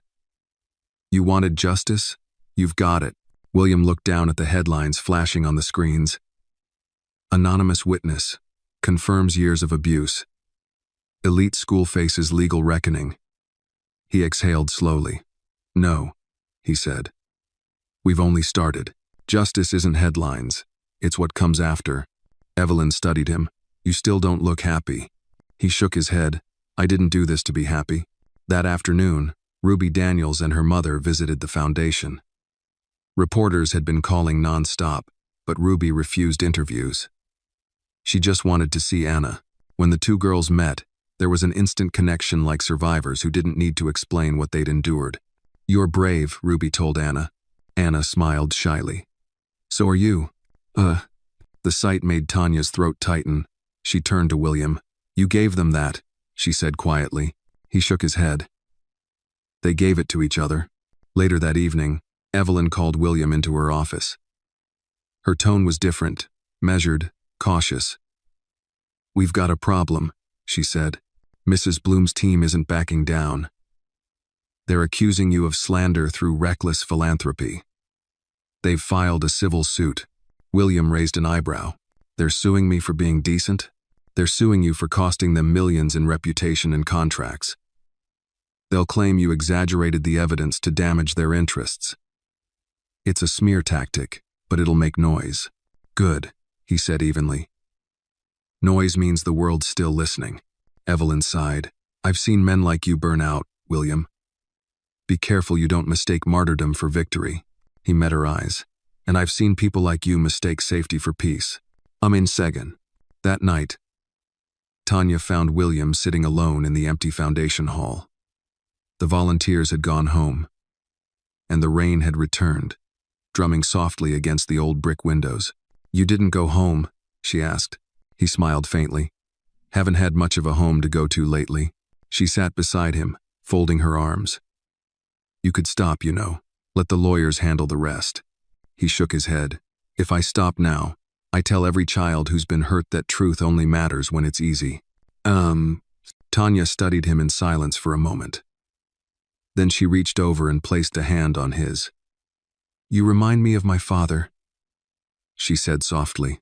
He worked himself to death trying to make things better for people who didn't even know his name. William's eyes softened. He sounds like a good man. He was, she said. You should try being one without the dying part. That made him laugh, a small, tired sound that felt like sunlight breaking through clouds. Meanwhile, across town, Mrs. Bloom sat in her lavish living room surrounded by lawyers. The atmosphere was toxic with tension. If we don't counterattack now, her attorney warned, Carter will finish us. You've got connections in the press, don't you? Mrs. Bloom's lips curved into a bitter smile. Oh, I have more than that. She lifted her phone and dialed a number. Senator Grant? Yes, it's Laura Bloom. We have a mutual problem named William Carter. Dud. The next day, the senator appeared on a morning talk show, framing William as an unstable billionaire with a savior complex, hinting that his activism was a distraction from tax irregularities within his company. The hit was brutal and effective. Within hours, Carter Tech stock dropped 10%. Evelyn stormed into his office, newspaper in hand. They're weaponizing politics now. This could destroy your business completely. William leaned back, unshaken. Then let it burn. Evelyn slammed the paper down. You can't keep throwing yourself into the fire, William. What happens to the foundation if you lose everything? He looked up, eyes steady. Then it'll belong to the people. Where it should have been all along. That night, William drove to the water's edge, the skyline shimmering across the Charles River. He stood there in the cold wind, the city spread out before him like a living organism, flawed, angry, beautiful. His phone buzzed, a message from Tanya. Anna wanted you to see this. Attached was a photo of a new drawing. 3 figures standing together, surrounded by stars. Above them, in big colorful letters, she'd written, "The good guys don't stop when it's hard." William smiled. Out of the mouths of babes, he murmured. Back at her penthouse, Mrs. Bloom watched a different channel, one that showed Ruby and her mother walking hand in hand into a courthouse to meet with investigators. The reporter's voice spoke of a growing movement led by the Carter Foundation. Mrs. Bloom turned off the TV and stared out at the skyline. her reflection cold and ghostly in the window. "You can't save the world, Carter," she whispered. "But I can make sure you don't save yourself." The war between justice and power had drawn its lines clearly now, and both sides were preparing for their next strike. The wind that swept across Boston Harbor carried the bite of early winter, sharp enough to sting the skin. The city was preparing for another storm, but this time, it wasn't rain that threatened to fall. It was truth. At dawn, William Carter sat in his corner office overlooking the Charles River, watching the fog roll in like smoke. The news wasn't good. Evelyn's latest report lay open on his desk. Mrs. Bloom's lawyers had filed a new motion: defamation, economic sabotage, and malicious intent. Every line of it was designed to drag him through court for months, maybe years. He closed the folder and exhaled through his nose. The fight had entered a new phase. They weren't just defending lies anymore, they were trying to bury him under them. Nora entered quietly, a cup of coffee in hand. "You didn't go home again," she said gently. He gave a tired half-smile. "Home's wherever the fight is these days." "Sir," she hesitated. "The board has called an emergency meeting. Some members are pushing for your resignation. They say your activism's hurting Carter Tech." "Hurting the company or their comfort?" he asked. She didn't answer. He stood and adjusted his cufflinks. "Set the meeting for this afternoon. And tell Evelyn I want a press statement ready before then." Nora nodded, worry clouding her expression. "You know they'll come for you personally now. They won't stop until you're ruined." William's voice was quiet but resolute. "Then let them try." By mid-morning, the boardroom was tense enough to hum. The men and women who had built Carter Tech with him, engineers, investors, executives, sat in rigid silence. The company's general counsel, a sleek man named Porter, began the attack. "William, you've done admirable work for the community," Porter said, his tone polished and false. "But this crusade is killing us. The stock is down, contracts are being canceled. We can't sustain this kind of chaos." William folded his hands on the table. "You're saying morality is bad for business. I'm saying business is our morality," Porter shot back. "We build, we create jobs, we innovate. That's our responsibility, not fixing the world's broken schools." William's gaze turned cold. "If innovation comes at the cost of silence, then maybe it's not innovation at all, it's complicity." A murmur spread around the table. One of the older members, a woman named Diane, leaned forward. "William, we respect you. We know what you've been through. But this obsession, it's going to destroy everything you've built. Step down. Take some time off. Let us handle the company's direction." He looked at her, then around the room. "Everything I've built," he said quietly, "was meant to mean something. If it doesn't stand for people like Tanya and Anna, it's worth nothing." He rose to his feet. "If my leadership threatens your profits, then you can have your company back." Gasps broke the silence. Porter stood quickly. "You're resigning?" William nodded. "Effective immediately." He pulled the founder's pen from his pocket, the same one he'd signed the company's charter with 20 years ago, and placed it on the table. "I'm done building machines that make men rich and leave their souls poor." Without another word, he walked out. Outside, the November wind cut across his face, but for the first time in years, he felt lighter.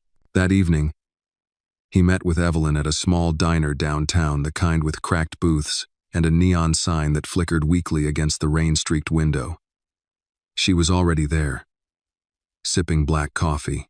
"You actually did it," she said as he slid into the seat across from her. "You walked away." "I didn't walk away," he said. "I stepped towards something better." She studied him, her sharp eyes softening. "You know, for a man who hates attention, you sure know how to create it. Half the city's talking about your resignation." "Let them," he said. "I didn't need their approval to build Carter Tech. And I don't need it to fix what's broken." Evelyn nodded slowly. "Well, you'll need funding. Lawsuits don't fight themselves." He smiled faintly. "Already handled. A few quiet investors believe in what we're doing. Real ones. The kind who've seen what injustice costs. Just then, his phone buzzed. It was a message from Tanya. Anna says, "Hi." She's drawing a picture of your office. She says, "You don't need a big one to be important." He smiled down at the message, warmth flickering through the exhaustion. "She's right," he murmured. Evelyn leaned back, watching him. "You're changing, William. Used to be. You wouldn't get out of bed for anything that didn't have a profit margin attached." He nodded. "Losing Lily changed me. But meeting them gave me something worth staying changed for." Meanwhile, across the river, Mrs. Bloom's penthouse buzzed with the energy of a cornered predator. Her lawyer paced as she scrolled through her phone, reading updates about William's resignation. "He's walking away from his company," she said, disbelief mixing with anger. "Why would he do that?" "It makes him look noble," her lawyer smirked, "because he's trying to control the narrative. But we'll take it from him. There's talk of an audit, Carter Tech's donation accounts, tax filings, everything. If we find anything we can bury him for good." Mrs. Bloom's eyes narrowed. "Then dig deep." That night, William visited the foundation's new office. Tanya was there, sorting files while Anna slept curled up on a couch with her teddy bear. "You did it," Tanya said when he entered. "You really left your company." He shrugged lightly. "Companies can be rebuilt. Souls can't." She smiled sadly. "You look free, but tired." He chuckled. "I've been tired for 20 years. Freedom's new." They stood in silence for a moment. The hum of the city faint through the window. Then Tanya said quietly, "They're not done, are they?" "No," he said, "but neither are we."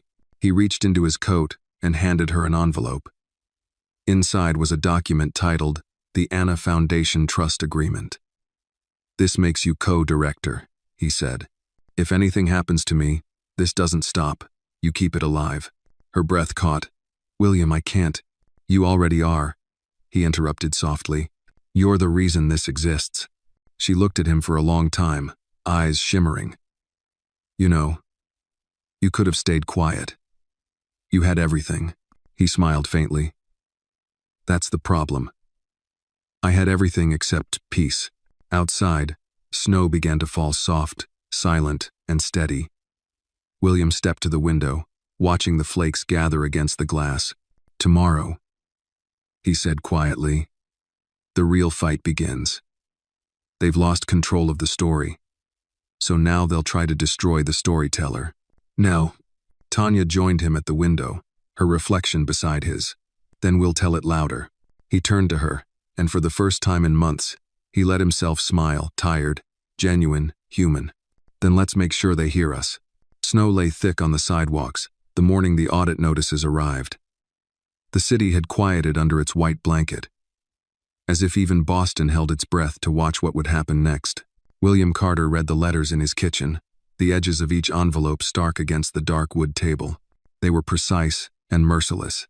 Subpoenas, queries about donations, questions about corporate expense accounts, legalese dressed up as concern.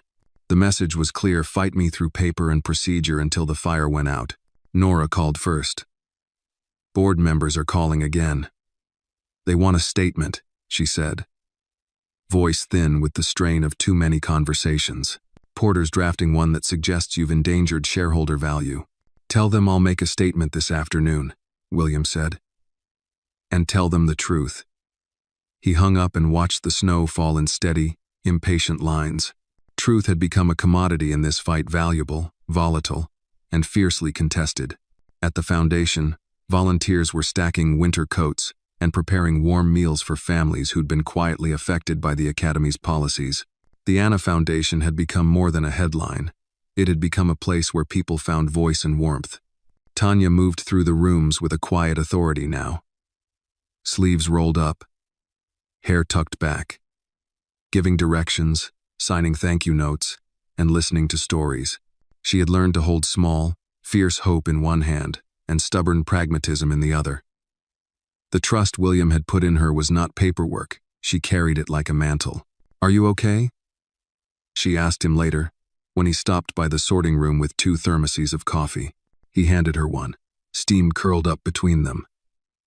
"As okay as a man whose enemies have found the fine print," he replied. He smiled, then, briefly an old reflex, a way to remind himself that the fight wasn't only paperwork and press releases. "How's Anna?" "She's building a fort in the corner," Tanya said.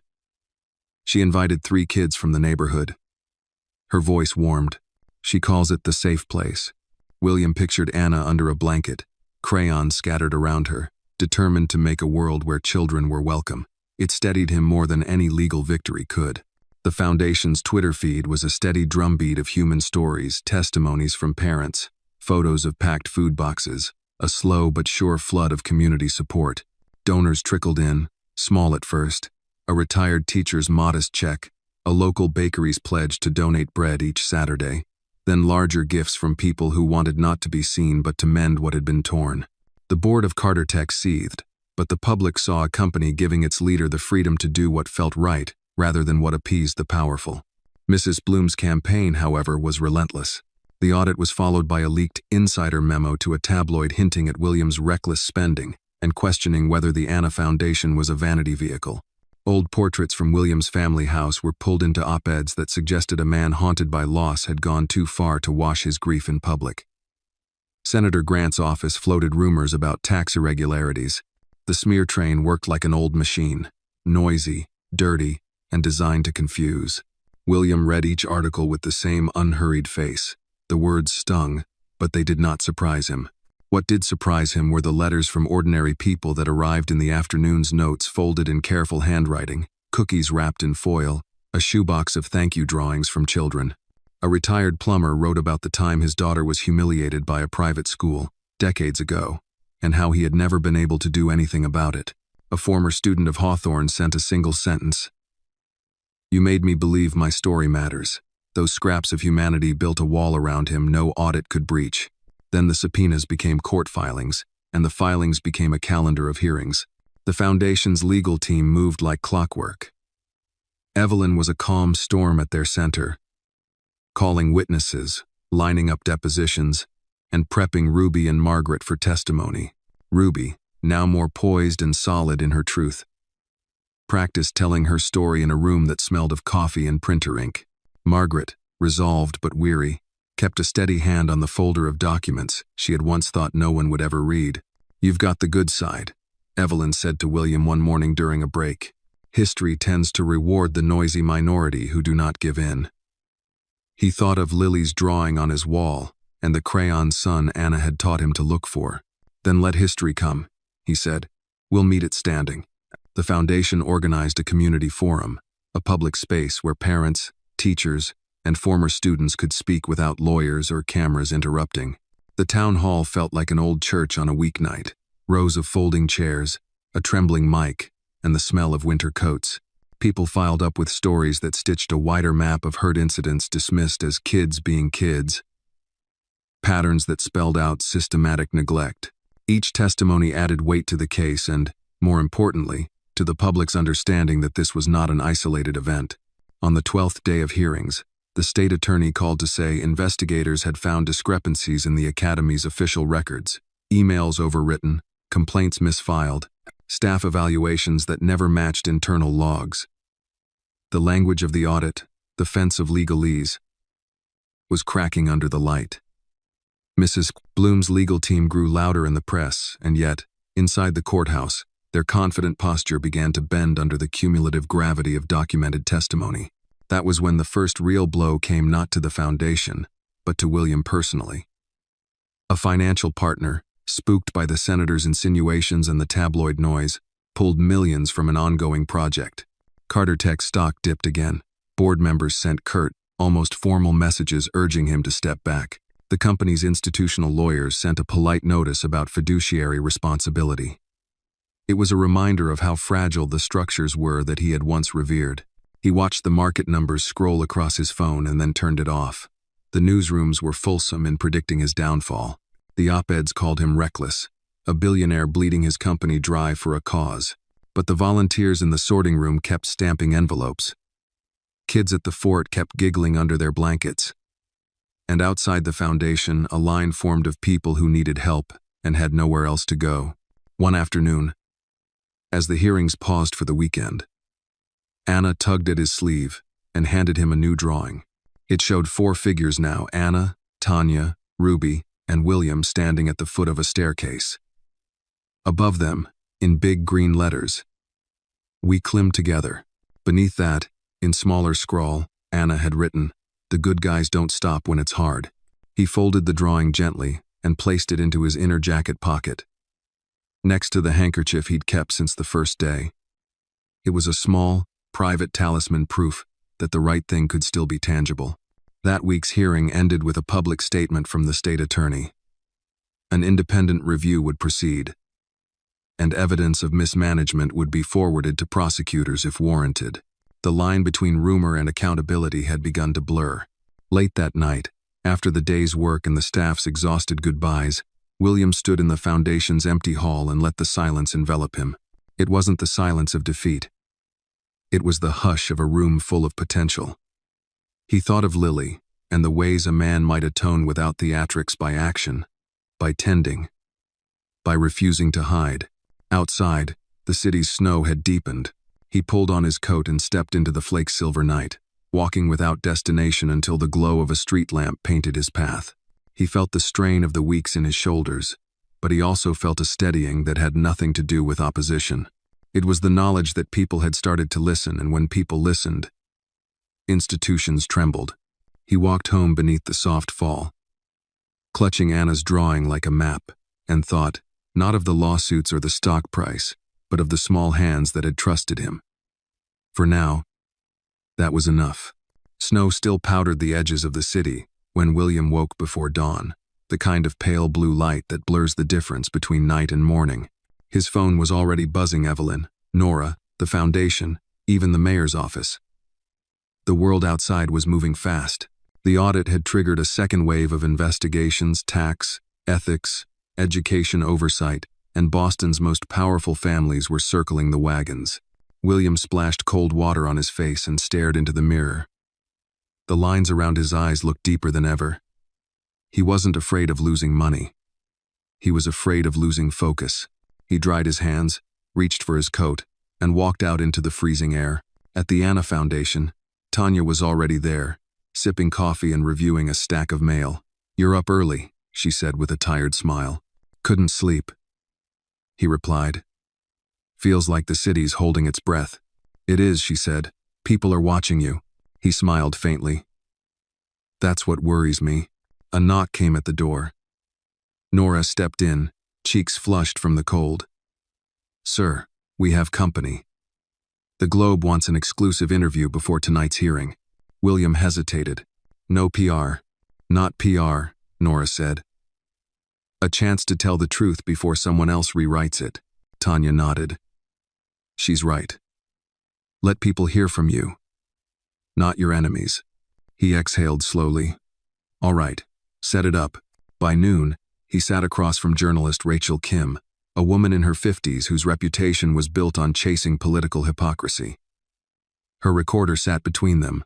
"Mr. Carter," she began, "your foundation has inspired both admiration and outrage. Some call you a hero, others say you've gone rogue. Why risk everything for this cause?" William looked out the window before answering. "Because I've had everything, and it wasn't enough. Because I saw a 6-year-old girl pushed to the ground while adults pretended not to notice. Because silence makes cowards of us all." Rachel studied him. "Do you think this is about redemption? For your daughter?" His jaw tightened, but he didn't look away. "It's about responsibility. She taught me that kindness means action, not comfort. If that's redemption, then maybe it's overdue." She pressed on. "Your opponents say you're destabilizing good institutions." He leaned forward. "An institution that survives by hurting children isn't good. It's a disease, and it needs to be cut out no matter how fancy its walls." When the interview aired that evening, the effect was immediate. The footage, his calm, grounded words, his eyes full of weariness and conviction, cut through the noise. Viewers flooded the foundation's website, donations doubled overnight, and the narrative began to shift. The headlines softened: "Carter speaks, justice above profit." Evelyn called him that night. "You just won the court of public opinion," she said. "The state attorney's office has scheduled depositions. Whitaker's lawyers are crumbling. Mrs. Bloom's turning desperate." Desperate people make mistakes," William said. "Let's make sure she does." The next morning, a storm of a different kind hit the academy. Investigators seized computers and internal files. Faculty members resigned en masse. Parents withdrew their children, some quietly, others in fury. By afternoon, Whitaker's name trended nationwide. At the foundation, Tanya was organizing boxes when William arrived. "You heard?" she asked. He nodded. "They're folding faster than I expected."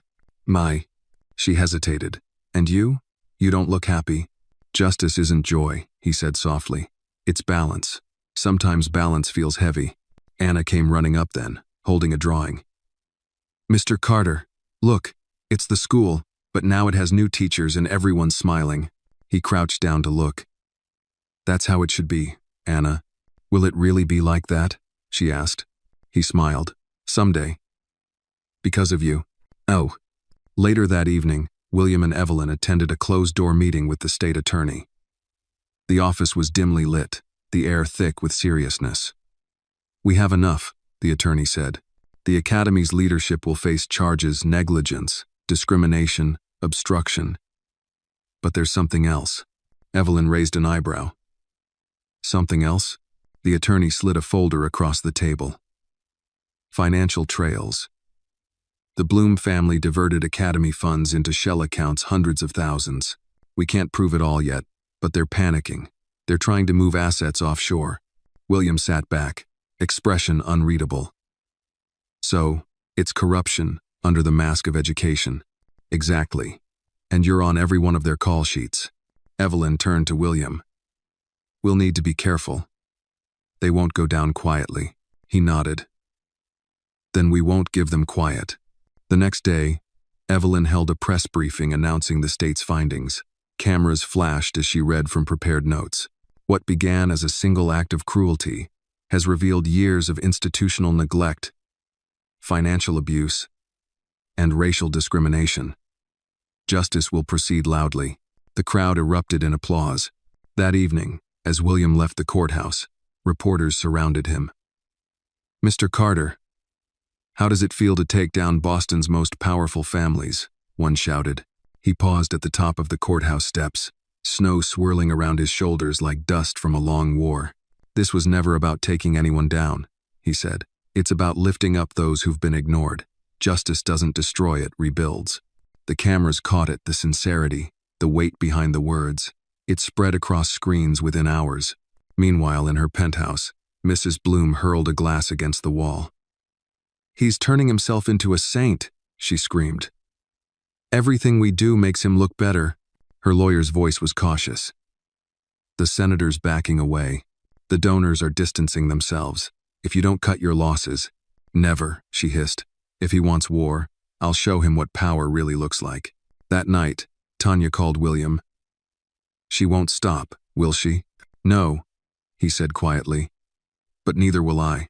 Outside, the snow turned to sleet, clinging to the streetlights like shards of glass. The storm wasn't over, not by a long shot, but the tide had turned. And for the first time, William wasn't standing alone. He looked out his window at the city that had finally started to wake up and whispered to himself, "Let them come." The blizzard hit Boston overnight. By morning, the city had fallen into a muffled quiet broken only by the distant hum of snowplows and the crack of ice underfoot. Inside the Anna Foundation building, heaters rattled and windows fogged. The usual clatter of volunteers was subdued. Even the most determined activists had stayed home. But William Carter was there. He'd been there since before sunrise, sleeves rolled up, reading through deposition transcripts by the dim desk lamp's glow. The storm outside was fierce, but the real storm was coming from inside courtrooms and boardrooms. He'd been warned Mrs. Bloom wasn't done. Her lawyers had filed an emergency injunction claiming his foundation was inciting hostility and defamation. It was a desperate move, but desperate people could still cause damage. The door opened behind him. Tanya stepped in, wrapped in a thick scarf. shaking snow from her coat. "You're here already," she said, voice soft with concern. "I couldn't sleep," William said, not looking up. "They're throwing everything at us now, lawsuits, audits, even private investigators again." She walked over and set a thermos on his desk.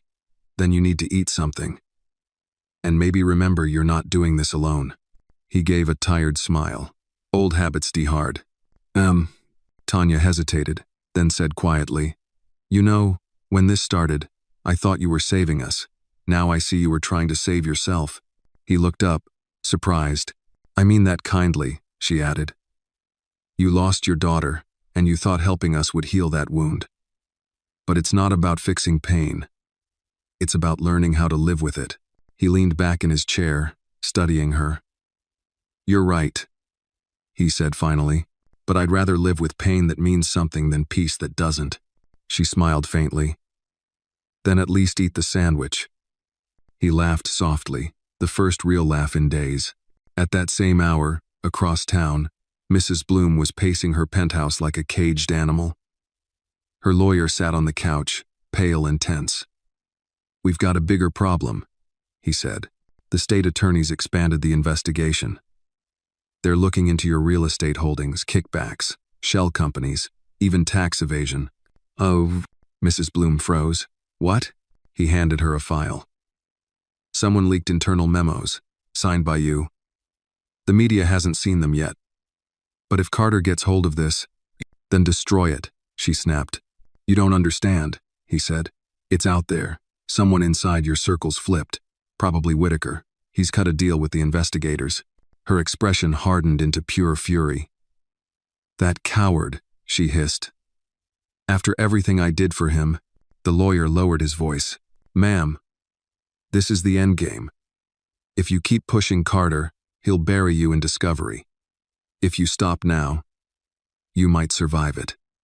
Mrs. Bloom stared out at the storm beyond her window. The city reduced to white blur. "He took my power," she whispered. "And I intend to take it back." Back at the foundation, Evelyn arrived carrying 2 folders under her arm, snow clinging to her coat. "Big news," she said briskly, shaking off the cold. "The state's recommending formal criminal charges against Whitaker. Fraud, negligence, tampering with evidence. Bloom's empire is next. They're already freezing her accounts." William sat back slowly, letting the weight of it settle. "It's ending," he said quietly. Evelyn smiled wryly. "You sound disappointed." "Not disappointed," he said, "just hollow. You spend so long fighting monsters, you forget what to do when they're gone." Tanya, standing nearby, said softly. "Then maybe it's time to stop fighting and start rebuilding." Evelyn nodded. "And you should prepare for what comes after. When justice finally arrives, people tend to rewrite the story. You'll be the hero or the villain, depending on who's telling it." William looked out the frosted window. Snow still falling in thick flakes. "I'm fine with being either," he said. "As long as the truth survives." That afternoon, the city thawed just enough for the courthouse steps to fill again. Reporters waited under umbrellas as William, Evelyn, Tanya, and Ruby walked side by side into the building. Inside, the atmosphere was charged with expectation. Whitaker's plea deal had leaked to the press, and the courtroom buzzed with whispers. When the session began, the judge's voice was steady but grave. "Mr. Whitaker, you understand the charges against you?" Whitaker, pale and deflated, nodded. "Yes, Your Honor." "Do you wish to make a statement before sentencing?" He hesitated, glancing toward Mrs. Bloom's empty seat. Then, in a shaking voice, he said, "We called it excellence, but it was cruelty dressed as tradition. I thought silence would keep me safe. I was wrong." The courtroom went still. William closed his eyes for a moment. For the first time, truth had come from the very source of corruption. When the gavel struck, Tanya squeezed William's hand. "It's over," she whispered. He shook his head slightly. "No. It's beginning." Outside the courthouse, cameras flashed as they stepped into the cold. Reporters shouted questions, but William stopped just long enough to say, "Justice isn't revenge. It's restoration. What was broken here will take more than a trial to fix. But today, we start. That clip went viral before sunset. That night, William sat in the Foundation's quiet office, the lights dimmed, the city peaceful for once. Tanya entered quietly, Anna in her arms, half asleep from the long day. She wanted to say good night, Tanya whispered. William smiled, taking Anna's tiny hand. Good night, brave one. Anna blinked sleepily. Did we win? He thought for a moment. Not yet, he said softly. But we made the world a little fairer. That's a kind of winning. As Tanya carried her out, Evelyn lingered in the doorway. You know this isn't just a story anymore, she said. This will change the way schools operate. Maybe even how people see power. William nodded slowly. Then it was worth every scar. Outside, the storm began to clear, moonlight catching on melting snow. For the first time, the city looked calm, not silent, but listening. And for William Carter, that was enough. The city awoke beneath a pale winter sun, the snow melting in slow rivers along the curbs. It was the first clear morning Boston had seen in weeks. The papers carried headlines that glowed like verdicts. Whitaker sentenced, Bloom under federal investigation. Beneath them, smaller lines told quieter stories, the Foundation's community programs, the family speaking out, and a man named William Carter, who had traded wealth for conscience. He stood by the window of his modest apartment, mug of black coffee cooling in his hands. The suit he once wore like armor hung neatly on the back of a chair. He didn't need it anymore. Today wasn't about appearances. It was about closure. Evelyn arrived right on time, a folder tucked under her arm and a rare smile on her face. You look almost human this morning, she teased. That's because I finally slept, he said, setting the mug aside. How's our friend Mrs. Bloom? Not well, Evelyn said, sitting. Federal investigators froze her assets overnight. Her lawyer's already hinting at a plea deal. It's over, William. Completely. He nodded slowly, a quiet satisfaction crossing his face. Good. Now we can start doing something useful. Evelyn studied him. You realize you've built something that outgrew you. The Anna Foundation doesn't belong to you anymore. That's exactly how it should be, he said softly. Later that morning, the Foundation's office was alive with movement. Reporters packed the front lobby, waiting for William's statement. But he bypassed them all. Today wasn't for the cameras. He found Tanya in the back, organizing school supplies beside boxes labeled Community Outreach, South Boston. Anna sat on the floor nearby, coloring intently. Tanya looked up and smiled. You made the front page again. Twice. He chuckled. I'm beginning to miss anonymity. You'll have it back soon enough, she said. Heroes fade fast when the world moves on.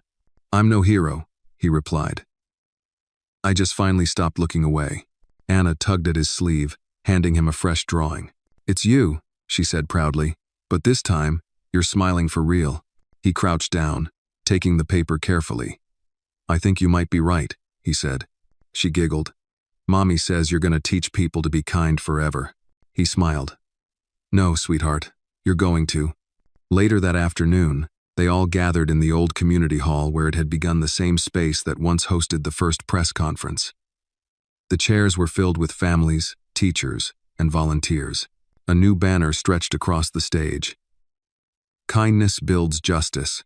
Evelyn opened the event with her usual precision. 2 months ago, she said, we began with one question. What is the price of silence? Today, we answer it with action. The Anna Foundation will expand into new cities, new schools, and continue to stand where decency once faltered. Applause filled the hall. Then William stepped forward. His voice carried easily through the room. Calm, but resolute. I've spent most of my life building towers of glass and steel. But the strongest things I've ever helped build can't be measured in profit or height. They're right here in courage, in community, in the belief that justice belongs to everyone. He looked toward Tanya and Anna in the front row. People ask if one act of kindness can change the world. I don't know about the world, he said, his voice softening. But it changed mine. The The crowd stood and clapped, not the wild applause of spectacle, but something deeper, more human. Evelyn blinked hard behind her glasses. Tanya wiped at her eyes. Even Anna clapped so hard her little hands reddened. Afterward, when the hall emptied and the lights dimmed, Tanya approached him. "So what happens now?" she asked. He looked around the quiet space. "Now we build," he said. "Not lawsuits, not headlines, just lives." "You'll stay?" she asked. He hesitated, then smiled. "For a while. The fight isn't over, but maybe it's time someone else takes the lead." Tanya reached out and squeezed his hand. "You already did." As he stepped outside, the evening air carried the faint scent of snow mixed with salt from the harbor. The sun was sinking behind the skyline, streaking the city in gold and crimson. For the first time in years, William Carter felt at peace. He walked slowly toward the river, the same river he used to stare at from his office window. Its surface shimmered under the fading light. He took a folded drawing from his coat, Anna's latest one, and smiled at the crayon sun, and the words scrawled beneath. "We keep going." He slipped it into his pocket and whispered to the wind. "Yes, we do." Behind him, the windows of the Anna Foundation glowed warm against the twilight, a beacon of quiet resilience in a city that had finally learned to listen. And for once, William didn't think about the battles he'd fought, or the wealth he'd lost. He thought about Lily, about Anna, about the strangers who had chosen kindness when cruelty was easier. He smiled a real, unguarded smile and walked on as the snow began to fall again. Soft and forgiving, erasing footprints but not the path that had been made. Kindness, after all, always leaves a mark. The story of Anna and the billionaire teaches a powerful lesson about the quiet strength of kindness and the responsibility of standing up for what's right. It reminds us that justice isn't only found in courtrooms, it begins in the simple choices we make every day when we decide to see, to care, and to act. True power doesn't come from wealth or influence, but from the courage to defend those who cannot defend themselves. Through William's transformation and Anna's innocent bravery, we learn that compassion can expose cruelty, and that even the smallest act of goodness can ripple outward to change an entire community. In the end, the story shows that kindness is not weakness, it is justice in its purest form.